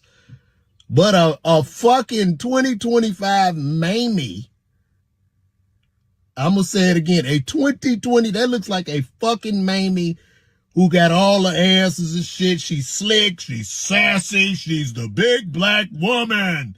What the fuck, man? Call me. It's out of control. It's out of control, man. And so, you know, shout out to Lamar. Because I mean, you know, I have been seeing that pictures of that statue circulate. You know what I'm saying? And I ain't gonna lie, I thought it was like 50 feet when I first saw it, because every time I would see it, they always had it where they had it up close, and then everybody else was them, so it looked like it was towering over everybody. And then turns out it's a 12-foot statue, so it's got some height to it. But what are your thoughts on it? Because I did a little research, but I kind of want to get your thoughts on it. What you thinking about that? What's popping? I mean, so I guess I rarely see anything that I feel like represents me as a Black woman specifically, because I don't fit the very specific like archetype. Like, even if we're not focused on that particular statue, it's oftentimes a thicker woman. So I've never felt like I identified in a lot of those things. I think though that sometimes Black women push back against like certain portrayals of us, either the mammy, but then also the superhero. Like, why can't we ever just be regular? Or why can't we ever just be, just regular? And there is some, like, everybody else gets to be a regular version of themselves. We either have to be perfect Black girl magic, Beyonce, or strung out, or the servant, or the maid, or like, it's never just we work a 9 to 5, we make 6 figures, or we may make 80, 90,000, and we come home and we have a dog, and we just live a very mundane existence, and it's great. Like, we go to brunch with our girls and we don't bother nobody. Like, that image is never allowed for us. And so I think I don't know what this artist was trying to portray, whoever created the statue. I imagine the point wasn't to put it online and for people to attack the hypothetical woman in this way. And it may be an actual woman. So I'm hoping that if she is alive and can see this, that she's not feeling, uncomfortable about the feedback. But if it's an artist who created this for a very specific reason, I wonder if that was the direction. Okay. Because I remember, when I first saw it, I did have questions. And we even engaged in the conversation about it. Y'all just don't like her outfit. I don't like it either. But that, I mean, okay. And so I think that what caught me, and I was still trying to assess how I felt about it, right? Because, statues serve a couple of purposes. They either commemorate something, they generally celebrate something, you know what I'm saying? They recognize something. And, what was fascinating was seeing some of the comments about that. And I think what I was looking for was, I was specifically looking to see how Black women felt about it. And even specifically how some Black women with that particular body type felt about it, right?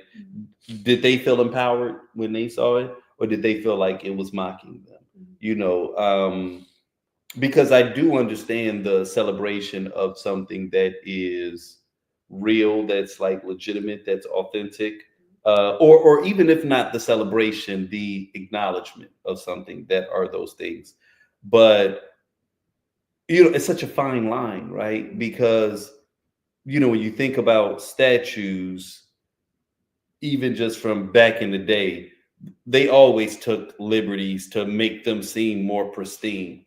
Like, I'm pretty certain that the statue of David, even though they didn't, they kind of cut him short in his junk area, because they had him completely flaccid. And if it was me, I'm like, hey, nigga, man, can you, baby, can you put some more marble on the end of that? Like, man, you got me looking a little bit like that's going up in the museum, and you just gonna have me with the floppy joint, like with the shrinkage, like men care about better things. I'd have been flapping my joint up, like, wait a minute, hold on. Is that what you do? Hold on one second, man. Hold on. All right. Get it now. Hurry up. Get it now. And I mean, I know they've been chiseling for a moment and shit, but it was like, yo, no, man, you ain't gonna have me out there looking bogus, man. I need my joint to look impressive if it's gonna be in a statue, you know. But they always had them chiseled, looking fit. You know, that was the thing that they would do. Not saying that they had to take such dramatic liberties with her where they gave her unrealistic body expectations, you know, because I also understand that. And so that's why I was like, I don't 100% know how to feel about it, because one of the comments that someone made was, they was like, well, you know, the majority of Black women are like the average. I think this is the average medium weight and height is like 5'3", 190 pounds or something like that. It was somewhere in that vicinity. I was like, shit. Okay, I didn't know that was like average. And if that's average, if that's where the majority sit, then am I being unfair, you know, in saying that, oh, well, they should have made it look like this? Well, everybody don't look like Beyonce.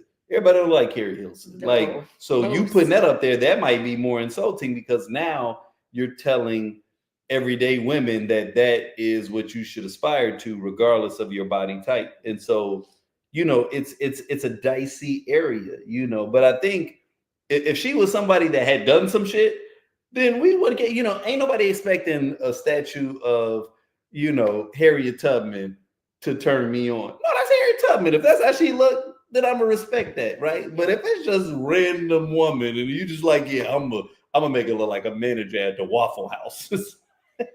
Well, damn, I also don't you couldn't. All right, make her the manager at the Waffle House, but Easter Sunday, because you made her look like she just got off of a double. You know what I'm saying? But, and that's like, and it's like, is that how she wanted to look? If that's a real person, is that?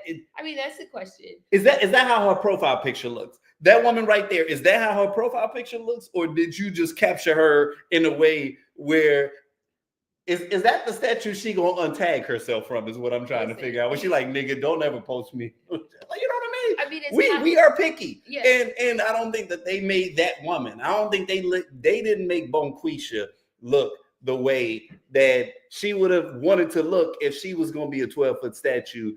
You know what I mean? Like, do her eyelashes or something. They didn't do to her what they should. What I did hear from you is like being attracted to.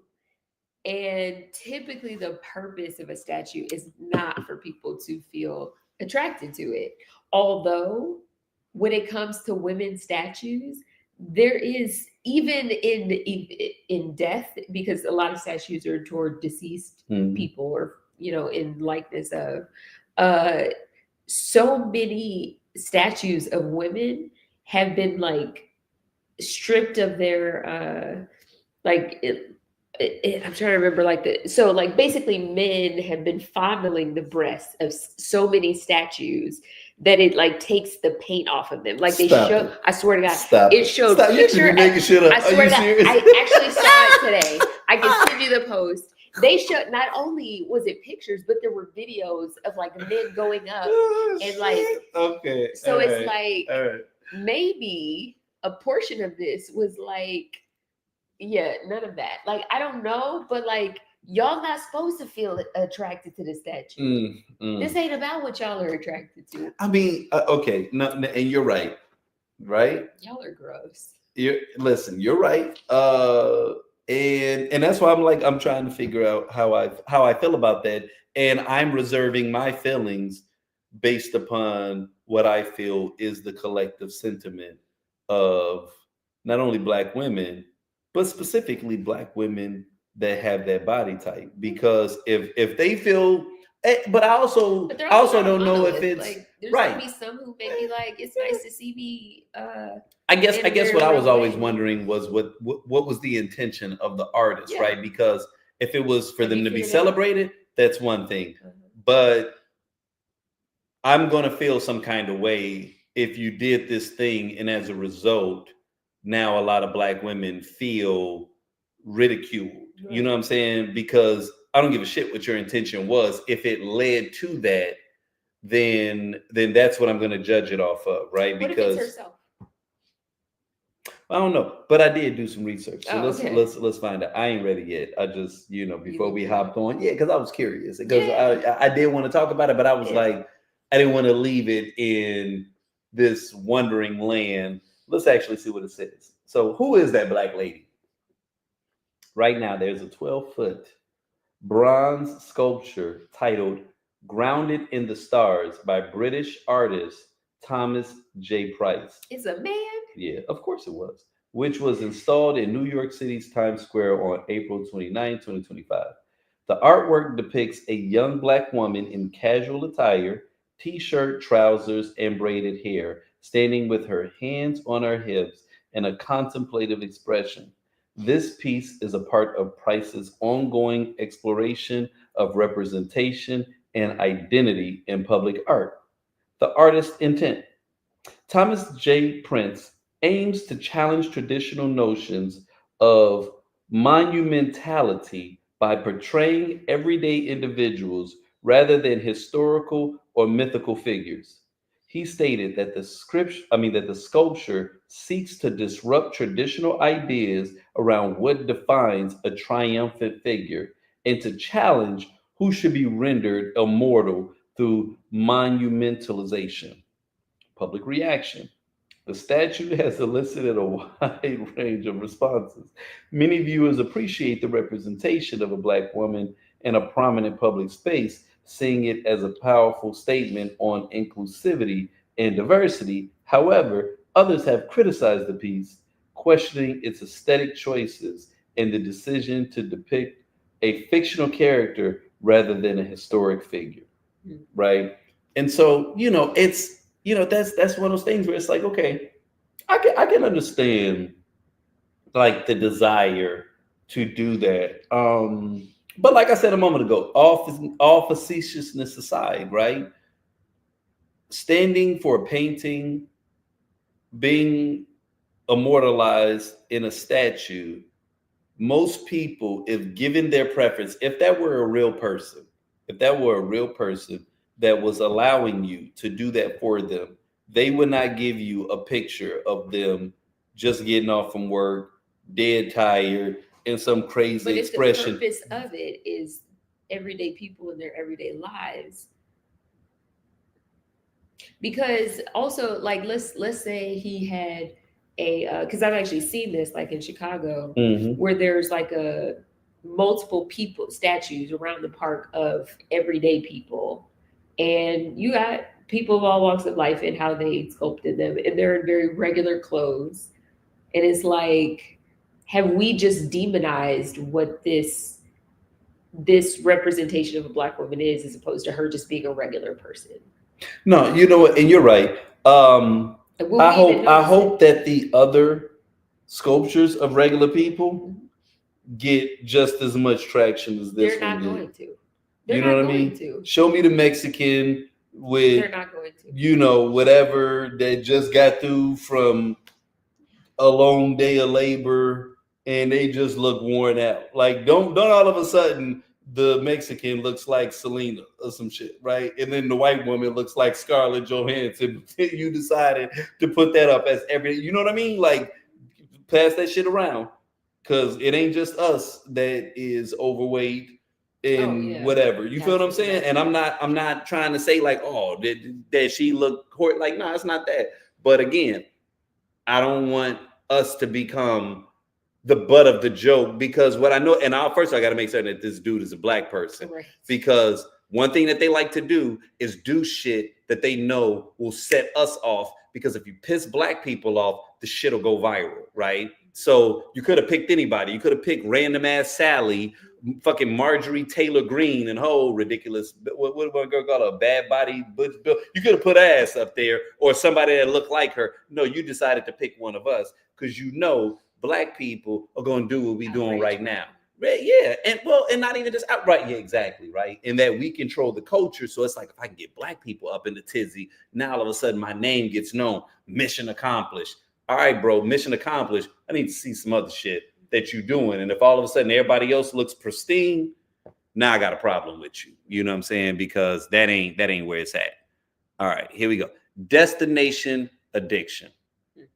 Men, if not most Black men that I personally know, deal with destination addiction.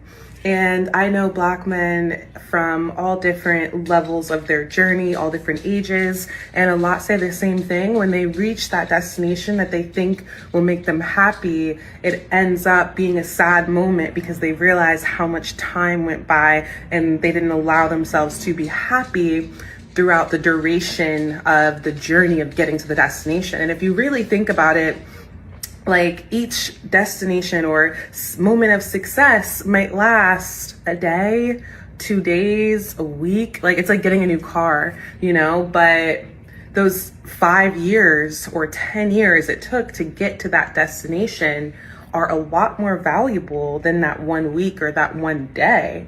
And it's often realized when Black men are on top of one mountain.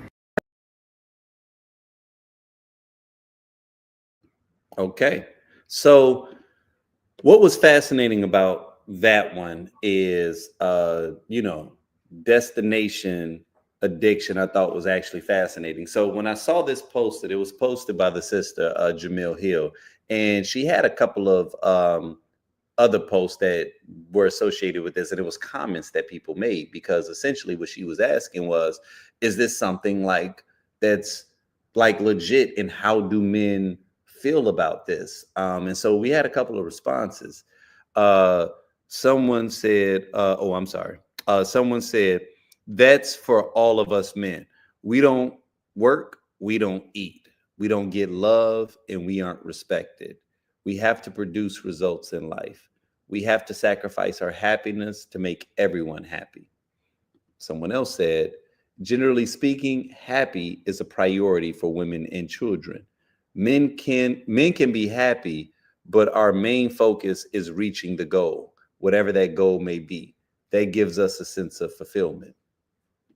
Someone else added in, this is with all men. What women don't realize is really how stressful life is as a man, is we don't have the luxury of choosing to be happy. 90% of the road to success for a man is suffering, so you can create happiness for those around you.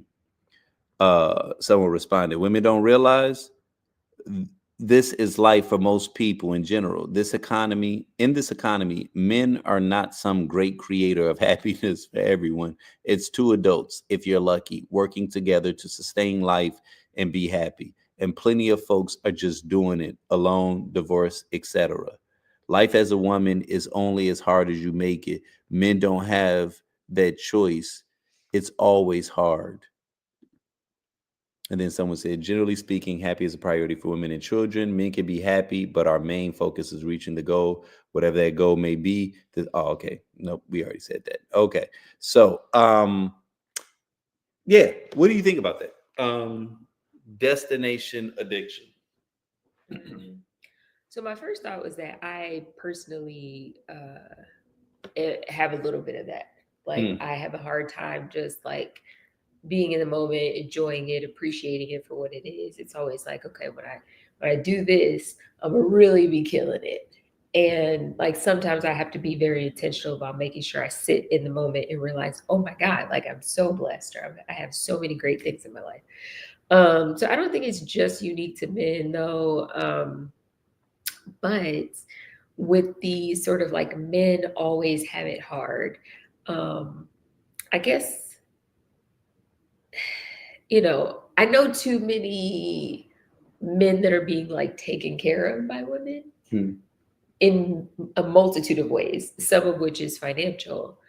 I don't buy that like their lives are just so hard all the time. Like we work, we kill food, we do, like that's just not realistic anymore. I think if you guys are carrying weight, it has more to do with like the breakdown of our families and how you were raised and kind of the way in which that we like allow men to exist and emote and all the things, which I think is unfair.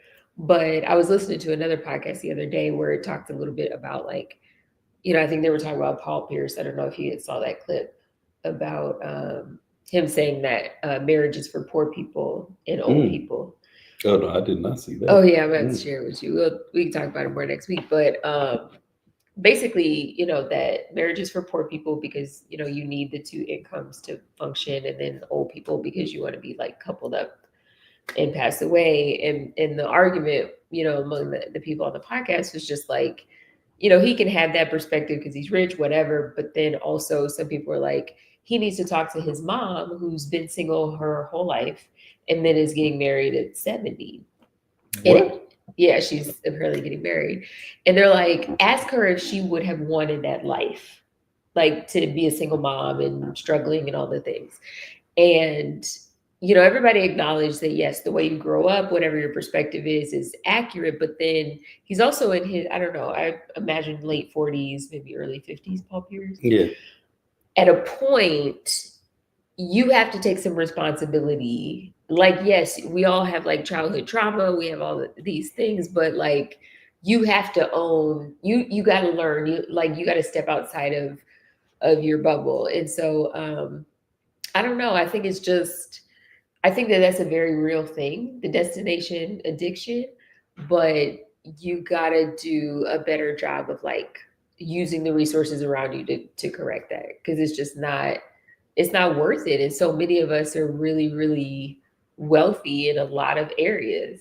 And if we don't focus on those things, we're so busy trying to get Balenciaga only to look back and it was like, what did that mean to my life? Right. So that was a long way around. No. But to tap into that Paul Pierce thing, I gotta see that coming. Okay. He always saying some dumb shit, to be clear. Okay. And I remember it was this chick that I had met several years back, and she kind of had a bit of a crush on me. Who doesn't, baby? But I only share that to say that when I saw how much avid love she had for Paul Pierce during that point, that was one of the reasons why I was like, okay, some of her, because it's like, how is Paul Pierce your favorite player? I can see if you like a big time Boston fan at the time. Was she a Boston? Yeah, I mean she was, but Paul Pierce was he's the truth. No, he is not. Or whatever he used to go by. I think they used to call him the truth. That was like his name, the truth. Or he was either the truth or the answer. I can't remember which one. I think it was the truth. No, AI was the answer. No. I think he was. Was he the answer? Yeah, he was. That's the only AI I recognize. Right. But no, I think they used to call him the truth. And it's like, yeah, he hit some, some long range joints for me. But he used to play like an old nigga at the Y to me. And that was never impressive. But he's saying dumb shit because historically, literally, the richest men in the world are married. Yeah. What are you talking about, bro? Name Mark Zuckerberg. Yeah. Goddamn yo guy from Amazon.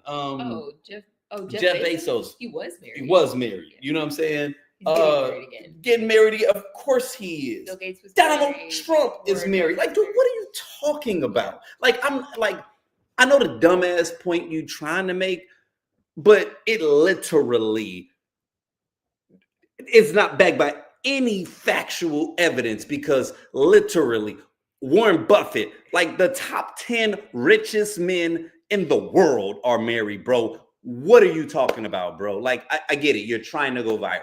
And congratulations. I'm going to say some dumb shit so I can get some traction. That's all he's saying it. Because if he seriously believes that, that's one of the reasons that our people are so lost. Because they're taking cues from people that are just spewing anything that a simple Google search will show you that probably the top 50 to 100 people outside of Andrew Tate, you know what I mean, are rich, and he ain't top 100. I'm just saying, like, that's who you're taking your cues from. If all of a sudden I'm just going to shit on marriage, it's cool if it's not for you. Right. I'm not somebody that's here that's like, oh, if you don't get married, something like that, nigga, it's not for everybody. No. It is not. And I respect people. There's happiness. There's infinite possibilities and infinite ways. And I'm not somebody that feels like you are defined by who you are married to. But to say something like that is almost, you're being condescending to wealthy men as if there's no value, when in reality, there's a reason why a lot of these men are married. And I'm like, okay, if you're going to approach the topic then approach it in a way that has nuance and can actually provide people with some value. Because what they will understand is that one of the reasons that the wealthiest men are married is because of how arduous that pathway is to gaining wealth, and how there's never a better partner than someone who's committed to you. Your homies ain't gonna be up late with you grinding and shit, sitting on the goddamn couch going back and forth with you because you all are building something. That's what your fucking wife does, bro. Like, and it's like, if the moment that we get away from this bullshit and we start to actually recognize the value that we provide to one another, then we can actually build. So it's like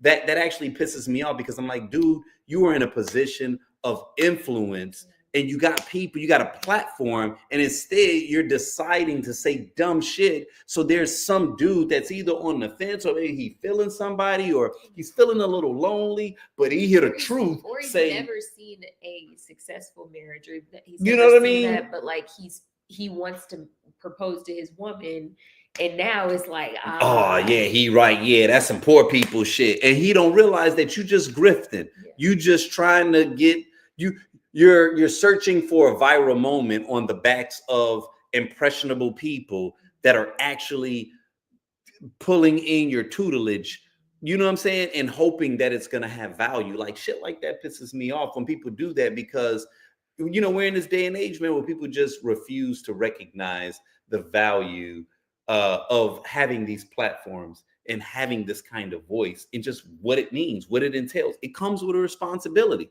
And so anytime that somebody is intentionally misleading people, it's like, do you really feel that way, bro? Do you really feel that way? Or is that just, yeah, this is just some shit I can say because we just, you know, drunk and talking shit. And that's cool if it's some barbershop shit. You know what I mean? If it's some barbershop shit, then it's cool. Yeah, just stuff like that pisses me off, because it's just like, there's so many people out here, man, that are searching. You know what I'm saying? And when you start to pollute the airways like that, all you're doing is just sending more people off, right? Meanwhile, 5 years from now, he'll be booed up and talking about how this is the love of his life and he's been waiting for her here. So, you know what I mean? Like, that's how people do. They'll say dumb shit like that. They know they full of shit. Yeah. And then when they meet that person, they feel very comfortable doing an about face. Meanwhile, you done sent 1,000 other people off into a dark space and had them missing out on something valuable because they were taking cues from you. Right. You know, one of the things that I was going to play, I'm not going to play it now, but it was a video from Aries Spears where he was sitting with his other former cast members of Mad TV. And, you know, there was this whole thing kind of came up where basically they were asking him like, well, you know, how do you feel? And, you know, maybe I'll end on that clip. Like that'll be the outro before if you all want to see it, because it actually was pretty poignant. It's got a little length to it. So I'll close out on that. But just know that he was being challenged as it relates to what he desired, you know what I'm saying? And Aries Spears, popular comedian, been in the game for over 20 years, well known, making money, you know, surviving, right? Doing more than surviving, but he ain't at Kevin Hart level. He not at Dave Chappelle level. And there was this feeling of emptiness that ultimately he was feeling as a result of it, while he's downplaying and kind of feeling like his life ain't, you know, really measuring up because he doesn't have all these things. And he was being challenged literally by everybody on the podcast who had different ideals of what qualifies as value. And so, you know, one of the women was asking him like, yo, well, if you got all of that tomorrow, do you really think that all of a sudden, instantly, like your life just kind of changes? Then he kind of acknowledges, but no, there's some other things that's important that I need to do. You know, I desire a better relationship with my son. I need to do that. And the woman that I want to marry for the third time, I don't know what that means. If this nigga's got married and divorced 3 times, that is a story that I know. But just acknowledging like I cheat on her and all that, I didn't want to do this. And it's like, and the woman basically was like, yo, you're bankrupt. Like first off, all of that stuff you could be working on now. Why are you waiting like you need to get the money, and then you'll address this stuff. And it's like, I feel like that's one of the mistakes that we all make. I remember J. Cole, one of his interviews that I saw a couple of years back that I thought was incredible, where he talked about he finally reached that space where, he's making all of this money. He thought he was good. And he recognized this emptiness that still existed on the inside of him. He was like, man, it was tough to swallow, because in his mind, he thought that achieving these goals was supposed to, rectify all of that additional stuff. Right. And he was basically talking about how, like, that's really when his life began. That's really when everything started, because he felt even more empty, because it's like, I achieved the thing that I've been chasing and I still feel empty. So it actually made him feel worse. And that's when he went on his kind of like little path of trying to figure out, who am I? And that's why, to me, he's like a super dope individual that's like very centered, even when it came to that beef. I know we all got a little disgusted that he kind of like bowed out of it, just because we wanted to watch all of the greats of that era kind of spar it out. I understood his decision. Like, yo, man, my piece is more important than, placating and entertaining and tap dancing for a bunch of people who don't really rock with me like that. You know what I'm saying? So that's the best decision he could have made. Yeah, and really it was, right? Like, and just like, let me step Especially out. the way that played out. Man, let me tell you something. Like, You don't want to be on the other end. man,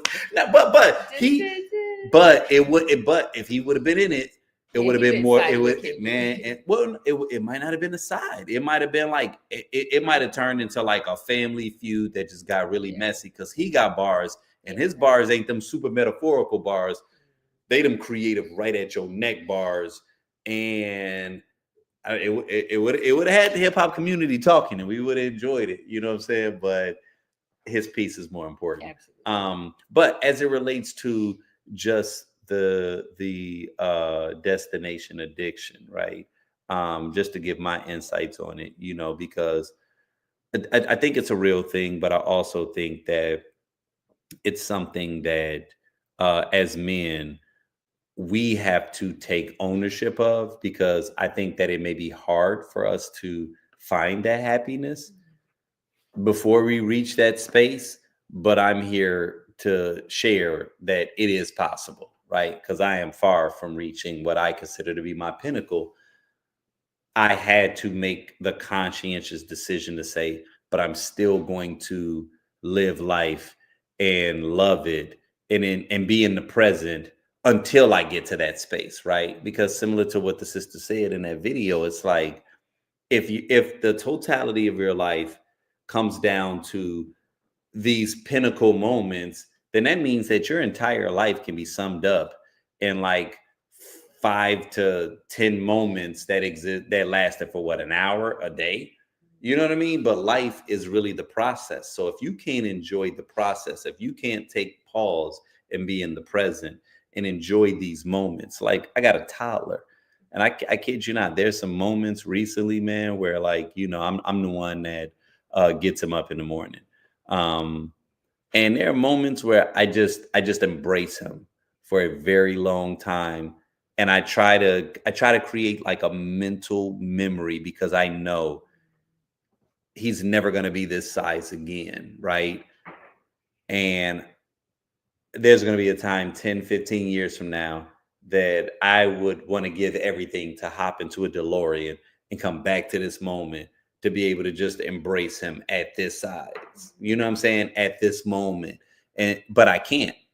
So me knowing that in the future, I'm going to want to come back to this moment and enjoy it unencumbered by all the stresses and all the what ifs and shit like that, I try to force myself to enjoy it in the present. Because there are times I look back to moments in my 20s, moments in my 30s, and I'm like, knowing how everything played out, damn, I wish I can go back and relive that day and be more present, because that was actually a beautiful moment. And I really enjoyed all those people around me. And damn, that was an incredible moment. And even if I had fun, I wasn't 100% present, because 40% of me, 50% of me, 60% of me was worrying about some shit. I was insecure about something that ended up not playing out, worried that people noticed some, thing that I was missing, some shortcoming that I had that they were not even aware of. And if they were, they wouldn't have gave a fuck either way, right? That was a narrative that was playing in my mind that was stripping me of present joy in that moment because I was worried about shit that wasn't even real. So, you know, they say hindsight is 20/20. So the fact that I can look back at my 30s and I can look back at my 20s and remember those moments where I wish I could have been more present. I wish I could go back and just relive that, not change anything, just go back and fully appreciate it for what it was. Hindsight being 20/20, that means here in my 40s, I shouldn't be making the same mistakes. Because once again, that's insanity. That's insanity if I'm now in my 40s thinking, oh man, well, I can't enjoy this until I'm rich, until I'm in the mansion. Nah, because you ain't got to be in a mansion, right? Like the same way that your shit wasn't perfect, but you look back in your 30s like they were beautiful, you're going to do the same in your 50s looking back at your 40s. So why don't you just try to put as much of yourself into this present moment as possible, right? And appreciate it and love it for what it is. You know what I'm saying? And I think that the more that we do that, that increases our gratitude. And when you are able to increase and tap into your gratitude, then you tap into that magnetic ability that we all have where you attract more things to you because like attracts like. If I'm constantly feeling this closure and this apprehension that's based upon the things that I don't have, right? And not being able to appreciate what it is that I do have, all I'm doing, man, is just creating this energy force field that's attracting more of that kind of energy to me. But the more that you can tap into just like that love energy, I think, honestly, God, that's one of the things that bothers me so much about just where everything is, whether it be the Trump administration, whether it be social media, and just how mean-spirited everything is. It's not that y'all hurting me. It's that I see y'all hurting yourselves. It's that I see people hurting themselves. I'm like, you all are living a life that's not providing value for you. I've never known someone to just wake up and be happy about being angry, right? It's that literally sounds like an oxymoron. That's a paradox. You can't be joyful in your anger. You can't be happy about your despair. You know what I mean? Like, so it's like, why are we holding on to this bullshit? You know what I'm saying? Like, why are we perpetuating this? And like they say, hurt people hurt people. Sometimes people want to create the outward. They want to manifest outwardly what it is that they're internally experiencing. You know what I'm saying? And for those of us that aren't, that's why I say, man, protect your peace. Block niggas. You know what I'm saying? That's one of the t-shirts that's on our website. I'll provide the link. But we are rounding the corner. This last topic, you know what I'm saying? I know, right? You say good. Look, I had to because I got it queued up. So I'm like, you know, I may as well. But I thought this was kind of interesting. It's called Dating Dilemmas. Often I date younger men. And a lot of it is because... Let's stop on that, folks. Oh my God, we had a great dinner. We had a great dinner, by the way, where across the table, your husband goes, but why? And I said, well, maybe because I can. Yes. This is what I'm saying. Tales from Tracy's. It's fun. It's very fun to share. Tracy tale. But I'm sorry. But one of the reasons, though, that because I had to ask myself that question, I was like, what is this about? Yeah.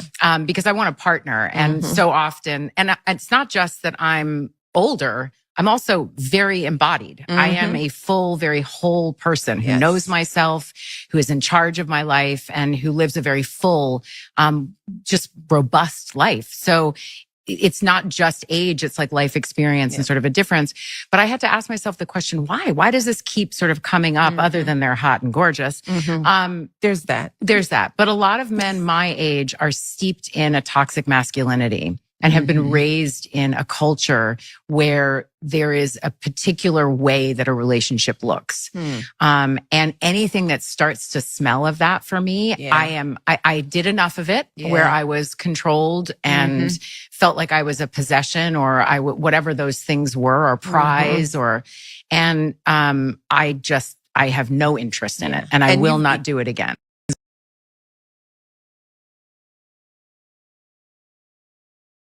Okay, so that was a fun little video, but I'm going to queue up both of these videos because both of them are part of what we'll call the dating dilemma. Well, Oh, sorry about that. Hold on. Messed that up.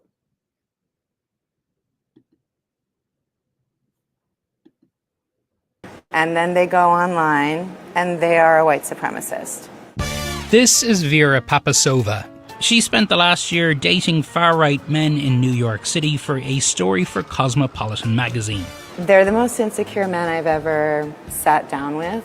It was really difficult to have some of these dates because they were so insecure, because they don't really know who they are and they don't know how to figure that out. She said the men she dated got all their news and information from the so-called manosphere. They did not listen to anything else. They're only listening to independent media, and they're only listening to men talking to men. They love the UFC guys. They love the MMA guys because those guys do what they can. They're modern gladiators. They're badass. One of these guys brought me to a political meeting. And did they talk about politics? Barely. They talked about, it was a bunch of men complaining about girlfriends and wives, regurgitating Andrew Tate type of advice about how to train your girlfriend, how to train your wife to be submissive. And so this group was supposed to be a political group, but they're talking about relationship problems. And the fact that that's what most of the time was spent on, you don't need to be a neo-Nazi. You need therapy. You have to incentivize someone to want to be better. You can't just say, let's make men better.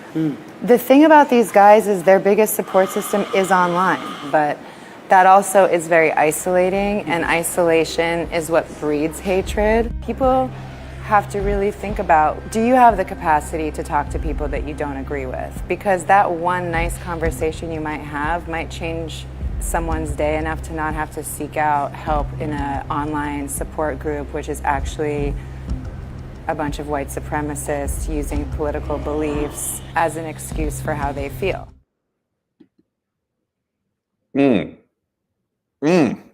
No, that was kind of interesting, kind of telling. Now, I know I just went from two different extremes, right?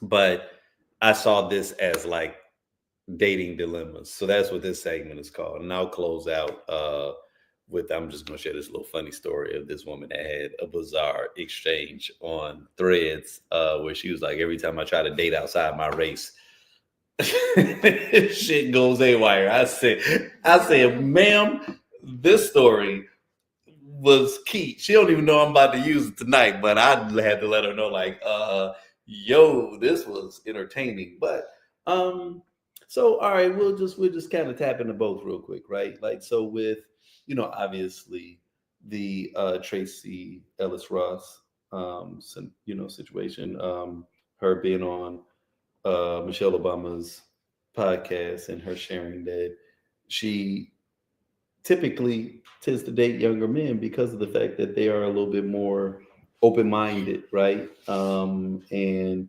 not a little bit more willing to accept her growth and her evolution. Like, what are your thoughts on that? I mean, it makes sense to me. Because I am younger, and I'm just like, you know, how do you feel? How much younger do you think? If you want to try to bag Tracy Ellis Ross, I'm gonna let you try. Like, I'm talking about with us. You know what I'm okay. saying? With us, like, you're not younger than me. It was a good try though.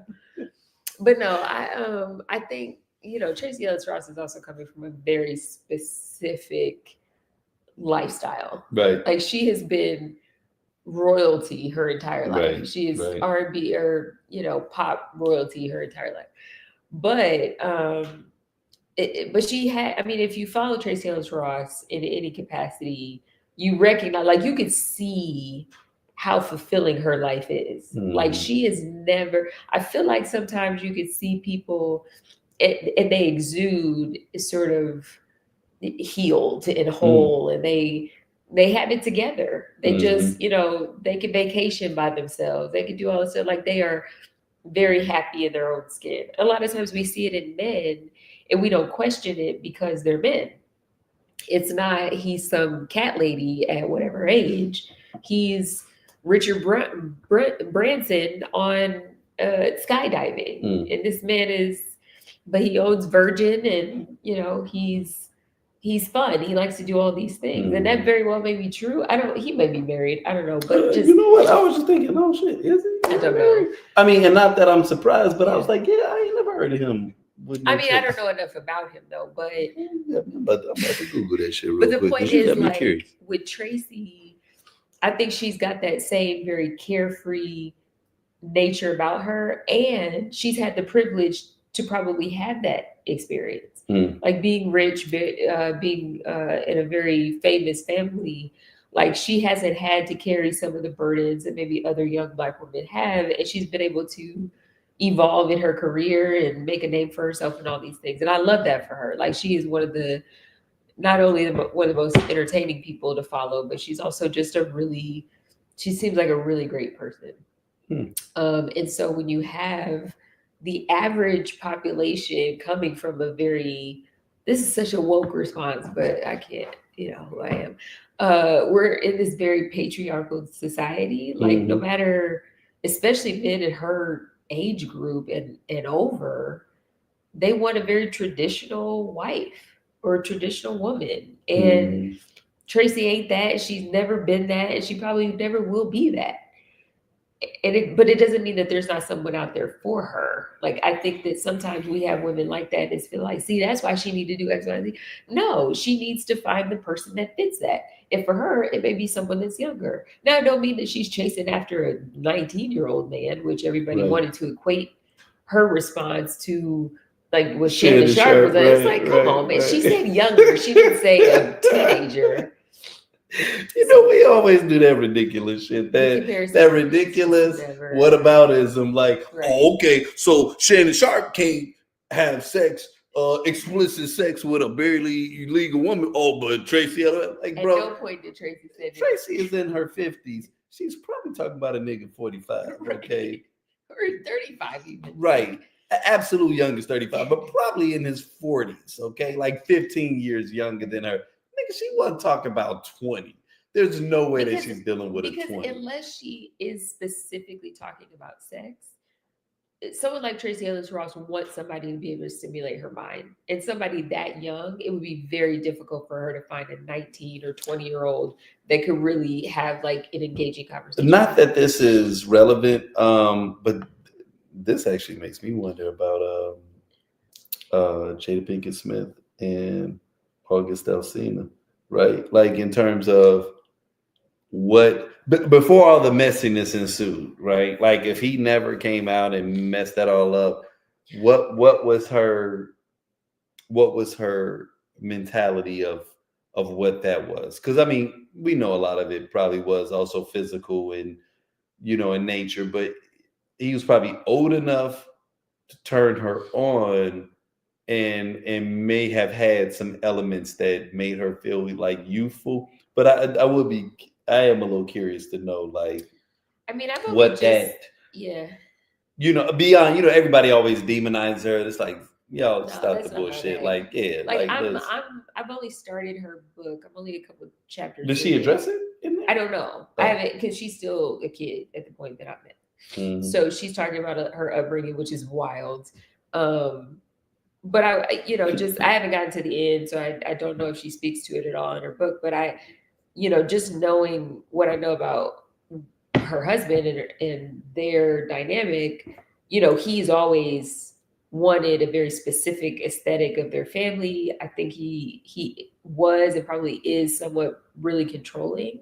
Talking about Will? Yeah. And just very controlling of what the narrative looks like. So you got to kind of, like, you could do whatever you want to behind closed doors, but, like, this is what we need to look like as a unit. And for someone like Jada, and like I said, I'm only into, like, her teen years right now, trying to put her in a box like that, she's probably felt like a caged bird or animal on display for a very long time. And that is simply not who she is. I don't know how she even agreed to it. Like, she is, I mean, she had it's a standard Baltimore experience, but at least for Black kids, but still, like, she wanted so much more, I think, for her own personal life. And just FYI, Richard Brunson the Branson, I'm sorry, I said Brunson, is the British, I've got the Knicks on my mind, is the British entrepreneur and founder of the Virgin Group, is married to Joan Templeman. No. The couple met in late 1970s and married in 1989. Oh, you've been They very have funny. 2 children together, Holly and Sam Branson. Mhm. Their enduring relationship has been a cornerstone of Branson's personal life, with Joan often described as his steadfast partner and source of wisdom. thought So only look 4 at you people. putting him I know. in well, because he liked to hang out with Obama on some. He probably got Obama out there wilding out, doing all kind of loose shit, whole shit. You know, got Obama out there on some whole shit. You totally made that I nigga on did. some. You know what I mean? Y'all knew what I meant. I mean, whatever. You know what I mean? But okay, now. Okay, no, you gotta get I'm the listening. detail. Okay, right. Listen, we at the crib, okay, and you know, late night snacks. But that last article though, right? Or the last piece about it got cut off in the beginning, but the part that she was saying was that how a lot of conservative white supremacist alt-right people like in their real lives, they got all these liberal friends, blah, blah, blah, blah. Then they hop online and they become this super conservative alt-right, you know, whatever. So like there was so much that got said in that little brief period that I just found interesting. And one of the reasons of why I ended it like the last video with that is because it even harkens back to what we were just talking about earlier as it relates to David Hogg with the believing that, you know, men can't get laid. And, you know, this new weird ass space that we find ourselves in where everybody is attempting to placate to fragile white men. Right. And I'm not someone that says, fuck their feelings. That's not how I feel, because I honestly do believe that everybody's emotions and everybody's feelings matter. Like that's genuinely how I feel about certain things. But I also don't like where we get to this space where one of the most privileged groups all of a sudden is attempting to change the narrative and convince those of us that are not only dealing with the same shit that they deal with, that all like the same people woes, we also have to deal with the systemic shit. You know what I'm saying? Because as we all know, when you got a little bit of money in your pocket, it's not that issues automatically evaporate, but it does make handling them a little bit easier, right? Like you can get a therapist when you can pay for it. That's one of the main reasons that people in the Black community have not sought out therapy, because we have not had the means. We don't have the insurance. We don't have the money to seek out some of these things. So it feels a little bit like a slap in the face and like a gaslight when I see all of a sudden people saying, well, what the Democratic Party needs to figure out is this group of individuals that historically do not align with us and do not align with equality and everybody having a fair shot at success. Yeah, we need to figure out how we can pull them in. Well, how are we going to pull them in without totally usurping what the entire message of the Democratic Party has been up to this point, right? Which is a more inclusive, a more diverse, a more, you know, equitable space. If we are not attempting to acquiesce to that, if we're saying, yeah, let's placate to the group of individuals that are playing victim right now, then yeah, pretty much you're about to lose the entire party. You're about to lose the entire party, because the one thing that people do not want to acknowledge is that the bedrock of the Democratic Party for the last several decades has been Black people. People trying to figure out how Biden, you know, won in 2020. He got 2020 once he won South Carolina. Let's be clear.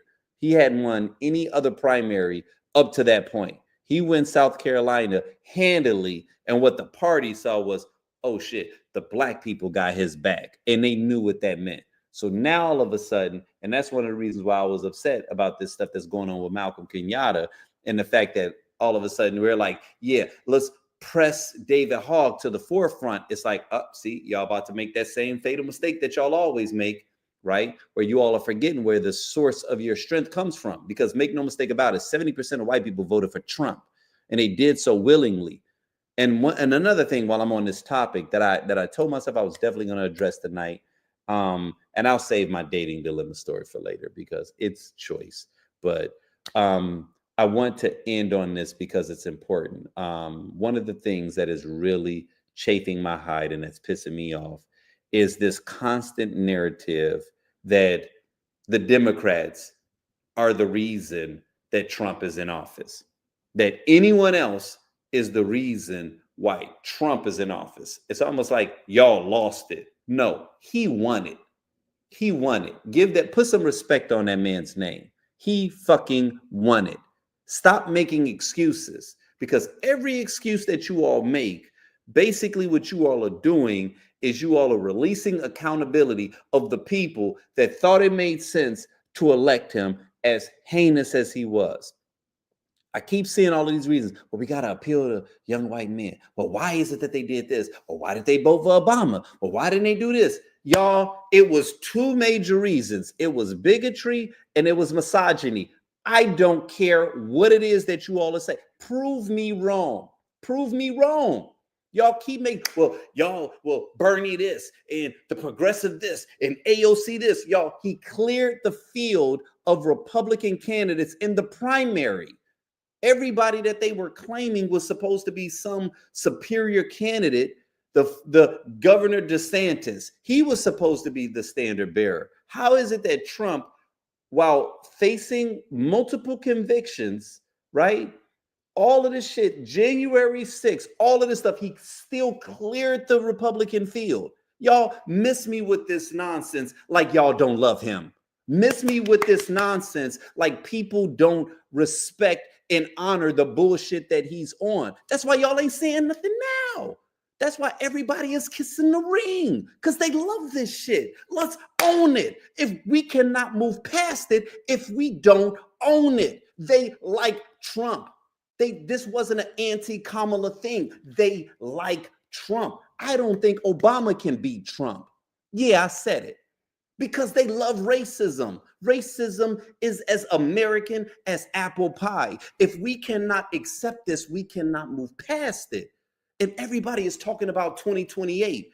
Yo, are we even going to make it to 2026? That's what's pissing me off.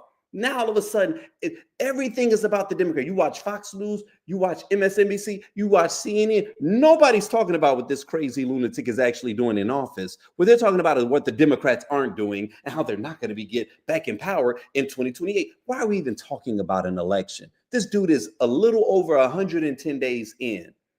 Are y'all serious? Is this what American politics has turned into, right? Where it's only about the competition. Once the person is in office, we don't give a shit. It's all about the back and forth. And I kid you not, you already know Trump can't wait to get back on the stump, because that's all he fucking loves. He don't like governing. He ain't got no real solutions. He just likes attention. He wants another rally. And y'all are giving it to him because you all are not holding his feet to the fire. Instead, what you all choose to do is talk about everything that the Democrats aren't doing, right? Who's going to be up in 2026? Who's going to be up in 2028? How about we talking about what's happening right now? We might hit a Great Depression before 2026, and it's going to be all of y'all's fault because you all choose to focus on all the bullshit instead of what is right in front of our face, that you all collectively elected the most inefficient, unintelligent person that we have ever seen to hold this office. And I don't care what y'all say. That's why I'm just like, yo, I'm with the black women that's sitting on the roof of that building, sipping tea, waiting for the world to burn. Because y'all are seriously sitting here. The man is accepting a $400 million jet, and we're just like, it's a Tuesday. Yo, we are 110 days in, and he is accepting $500 million gifts from people that have ties to terrorism, and we are acting like this shit is cool. Y'all, when the ball finally drops, it's going to be way worse than COVID. I'm not even a negative person. I'm actually a very positive person. But I 2 + 2 = 4. You're not going to convince me otherwise. You all put a lunatic in a very important position, and we're sitting here trying to. Well, I don't understand why he's doing this with the tariffs, because he's a fucking idiot. Seriously, you guys, I swear to God, it drives me insane that no one wants to talk about this as it actually is, that no one is being passionate and serious enough about what is before us. But it's one of those things that pain is going to sober us up. I promise you it is. I promise you pain is going to sober us up. It really is. And for those of us that already knew, I hope that you're making your subtle preparations. I hope that we are making alliances and that we are circling these wagons, because one thing about us and our people is we know how to survive. One thing about us and our people is we know how to move past these trying situations. But I promise, man, listen, when it finally hits the fan, which I don't know what it's going to be, I don't know when it's going to happen, I just know it is. It's an inevitability. It's an inevitability. When you see all the ridiculous stuff that's happening, there is no way that we just continue on this path, skipping down the yellow brick road, and we just go into some utopia. This dude has not been invested in any of us. He don't even care about the people on his side. That's how I know it's going to happen, because he literally tried to have his last vice president hung. And we sitting here like, oh, man, I'm just surprised that he would do something like that. You guys are trying to appeal to him like he's listening. Did y'all see what happened to Rudy Giuliani? Remember after 9/11, that was like America's mayor. He was like an incredible dude. And now the dude got like,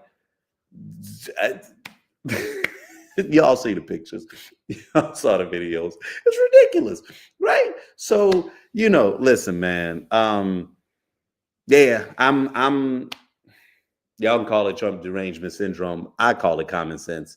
And when it happens, I just hope that you all remember those individuals that were telling you all it was coming, and not so that you can come to us and be like, yeah, you were right, but because people that see it coming are also going to be the people that help us navigate our way out, right?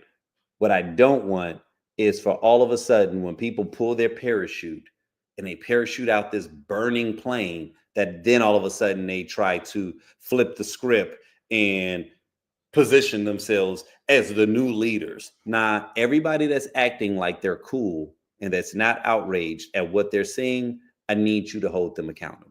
Dead ass. You know what I'm saying? And remember those voices that was the quiet or the sense and the sensibility in the middle of a storm, right? And that's all I'm gonna say on that, right? Because we are in a space right now, man, where literally, like I said, it's a constant gaslighting, and the only peace that I have is knowing that there will be a point where, man, we gonna have to atone for it. We are going to have to atone for it. I told you guys that I was going to end on the video with Aries Spears. And, I just because I thought that it was something that was kind of valuable. So give me a moment where let me see. I think it was this one right here. But you guys, it has been a pleasure as always. Got some special news to share with you guys. But I'm gonna wait till next week. And I just want y'all to remember that I want you all to save the dates for July 24th, 25th, and 26th. Something really special. A weekend long event is happening July 24th, 25th, 26th. I'm going to be promoting it heavily come next week. But I just wanted to put that on you all's being, just so that you all can say, I told y'all about it. But as always, I love you. And thank you for tuning into the script, man. I hope you all, enjoyed it. Don't hesitate to send your feedback. You know what I'm saying? All the love, all the gifts, all the feedback, even if it's negative, I listen to it all. It is what it is. But until the next time. All right, where am I? Oh, here we go. Never felt like anybody owed me shit. For me, I'm exactly where I'm supposed to be doing exactly what I'm supposed to be doing. And amen. For me, it was like, well, what the fuck do I want to do with my life? Not what a business or career is. I don't call myself having a career. I don't have a career. I have creative opportunities that I can say yes to or no to. Bottom line, which is why you don't see me on camera a lot. I fucking tatted my fucking self up because I don't give a fuck. I'm going to do what I love to do. And the door's open for me in terms of voiceover. I'm going to start tatting myself up. I think some neck tattoos would be nice. Yeah. Yeah. I have maybe one. a teardrop. Yeah. Oh, wow. That's nice. Yeah. Okay. Calm down. Yeah. How do you feel now, Aries? You know, You've done well, Aries. And allow what to hold on, but I don't want to be that. I don't want to be that guy to shit on what y'all saying, because I get where you're coming from. But that wait, what did she say? About in a nutshell, tell me. I don't think you get it. No, I absolutely get it. I hear it. Well, then tell me what it is. About being satisfied within your own journey, and this is what your journey is. And hallelujah. Right. Yeah. So, but what I'm saying is, that sounds good. No, it doesn't sound good. It is good. She's living that truth. What is missing? What do you want? Because I know you have money. I saw what you rolled up in. I'm driving a Fiat from 2011. And I'm driving a fucking base model Chevy motherfucking Spark. Roll your windows up, bitch. So what are you talking about? Where you come from? I live in a 1-bedroom apartment. Yeah. Don't tell me shit. And I'm happier than a motherfucker with a mansion. Don't tell me shit about your life. I want to be the motherfucker with the mansion. No. Why? How many rooms do you need? It's just always been my dream since a kid that I want to be that dude. I want to be as big as Kevin Hart. But you are that dude. My thing is, in terms of talent and ability, right? But my pockets don't show that. But you know what? Your equation, I get it. But your equation you'll never be satisfied. I'm just gonna tell you this right now. I'm gonna be real. Hold on. No. What's the number? Stop. What's the number? Your What's the equation satisfaction will never number? be satisfied. Why? Because some other motherfucker will come along that'll take and blow the world up, and you'll want to be that. And then some other motherfucker will come around and have as talented as you, or possibly more, and then you're going to get upset because again you focus on everything that is not you. Hold up. Everything you want. Wait a minute. But not what's in your present space. No, listen, I hear you, but what I'm just saying is when I go to comedy clubs and listen, I'm not saying this is me saying this. I'm telling you what people have said to me, and they go, "Yo, man, you one of the GOATs. Yo, you a legend." And I go in my mind, no, stop.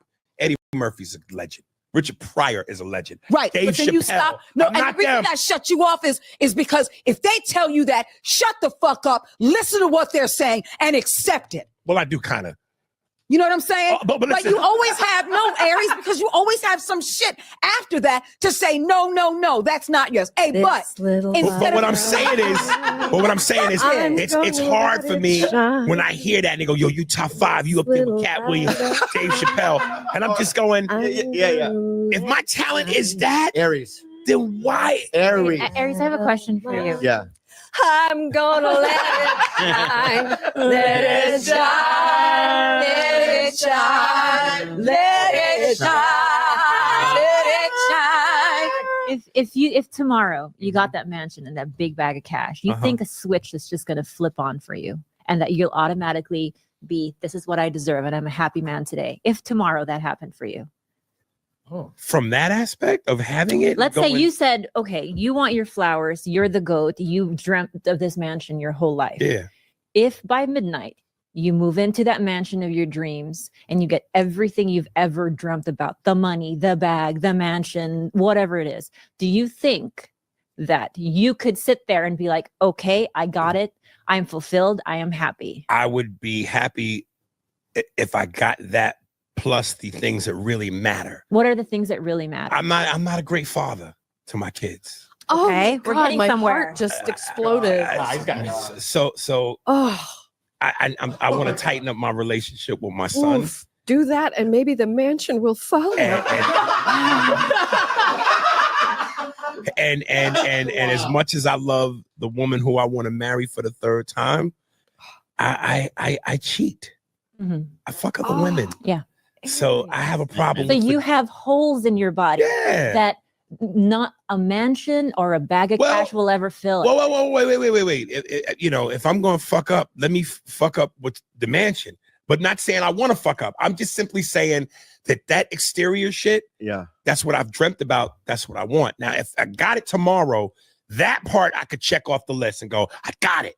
But I still would need that other shit to be in place too. Which one can you control? Yeah. Why not both? You can't control both. Why not both? How you won't answer that? Do you see? Which Mo, one can ask you- it again. Well, I Which mean, one no, can you control? Aaron, shut the surface answer, or your relationship? the surface answer is the relationship. All right, then. That's not a surface. But listen, what's real. My manager used to say to me, "You want If you ever do this again, I swear to God, What? just put your hand toward, you're doing some sorcery." No. Okay, all right. His quote was, I have it too, dude. His quote was always, "You want to be rich, you want to be right." Because very rarely in this business can you be both. And I don't subscribe to that. I think you can be rich and right. No. Is it a harder path? Dave Chappelle is rich and right. He does whatever he wants. But that's says Dave whatever he Chappelle. wants. But Dave Chappelle doesn't have the same circumstances. So when you tell me, hey, he's fucking other women, hey, he doesn't have a great relationship with his kids, then come to me, then step to me. Hold on for a But second. you are Okay. You're telling me you have an opportunity, that you can create an opportunity to be wealthy first here and then see it on the outside. You're trying to get it both at the same time. You're never going to be rich out there. You know why, motherfucker? Because you ain't rich here. No, right, because you're bankrupt. You're bankrupt, Aries. That's Aries, you're bankrupt. That's a great. But my thing is That's this. a great chapter in a book. No, it's the real. Brother, You're I spiritually love bankrupt. you. You are bankrupt. And my thing is this. You don't have to be. I know you. You're a good man. If you want to be a good father, continue being a good man. I know you, Aries. So don't fuck with me, because right now I'm serious. All right, and I'm don't a get little emotional. pissed off. No. I'm a little pissed off. You're a good man. You have Sometimes too good. You can find out. He's okay. He's an okay man. No, but Okay. it's not. This shit is real. No, but let me tell you something. Listen, Don't go for the outside shit. It won't make you the happy. things- And thank you for bringing that up. You can be a good father right now. the things that You can be a good man to your things- wife right now. The things. Well, wait a minute now. What I'm not going to do is sit here and completely shit on her. All I'm simply saying is this is a two-sided affair. So what I'm saying is this. Yes, I've done my shit, but she ain't fucking innocent. And one might say, well, why even be in that toxic situation? I don't know, but love is what it is. We got a chemistry and a thing that when we write, we write. But when we not. But couldn't you argue that you just focus on keeping your side of the street clean? Like, there's nothing you can do to control a partner, even if you have been together for a really long time. Amen. And marriage is perfect. Like they can't be. You know what I'm saying? It's like the ocean and tides. They go out, they come back in, but you still stay focused on it. It's not always going to be that fire. Yeah. Sometimes it's just all farts, and And sometimes you just got to grow the fuck up. I hear you. You got to be a man who continues to grow the fuck up. I hear you. But Because I know your for potential. the people that I love and that I care about, I'll give you my last fucking dime. And Lord knows I have.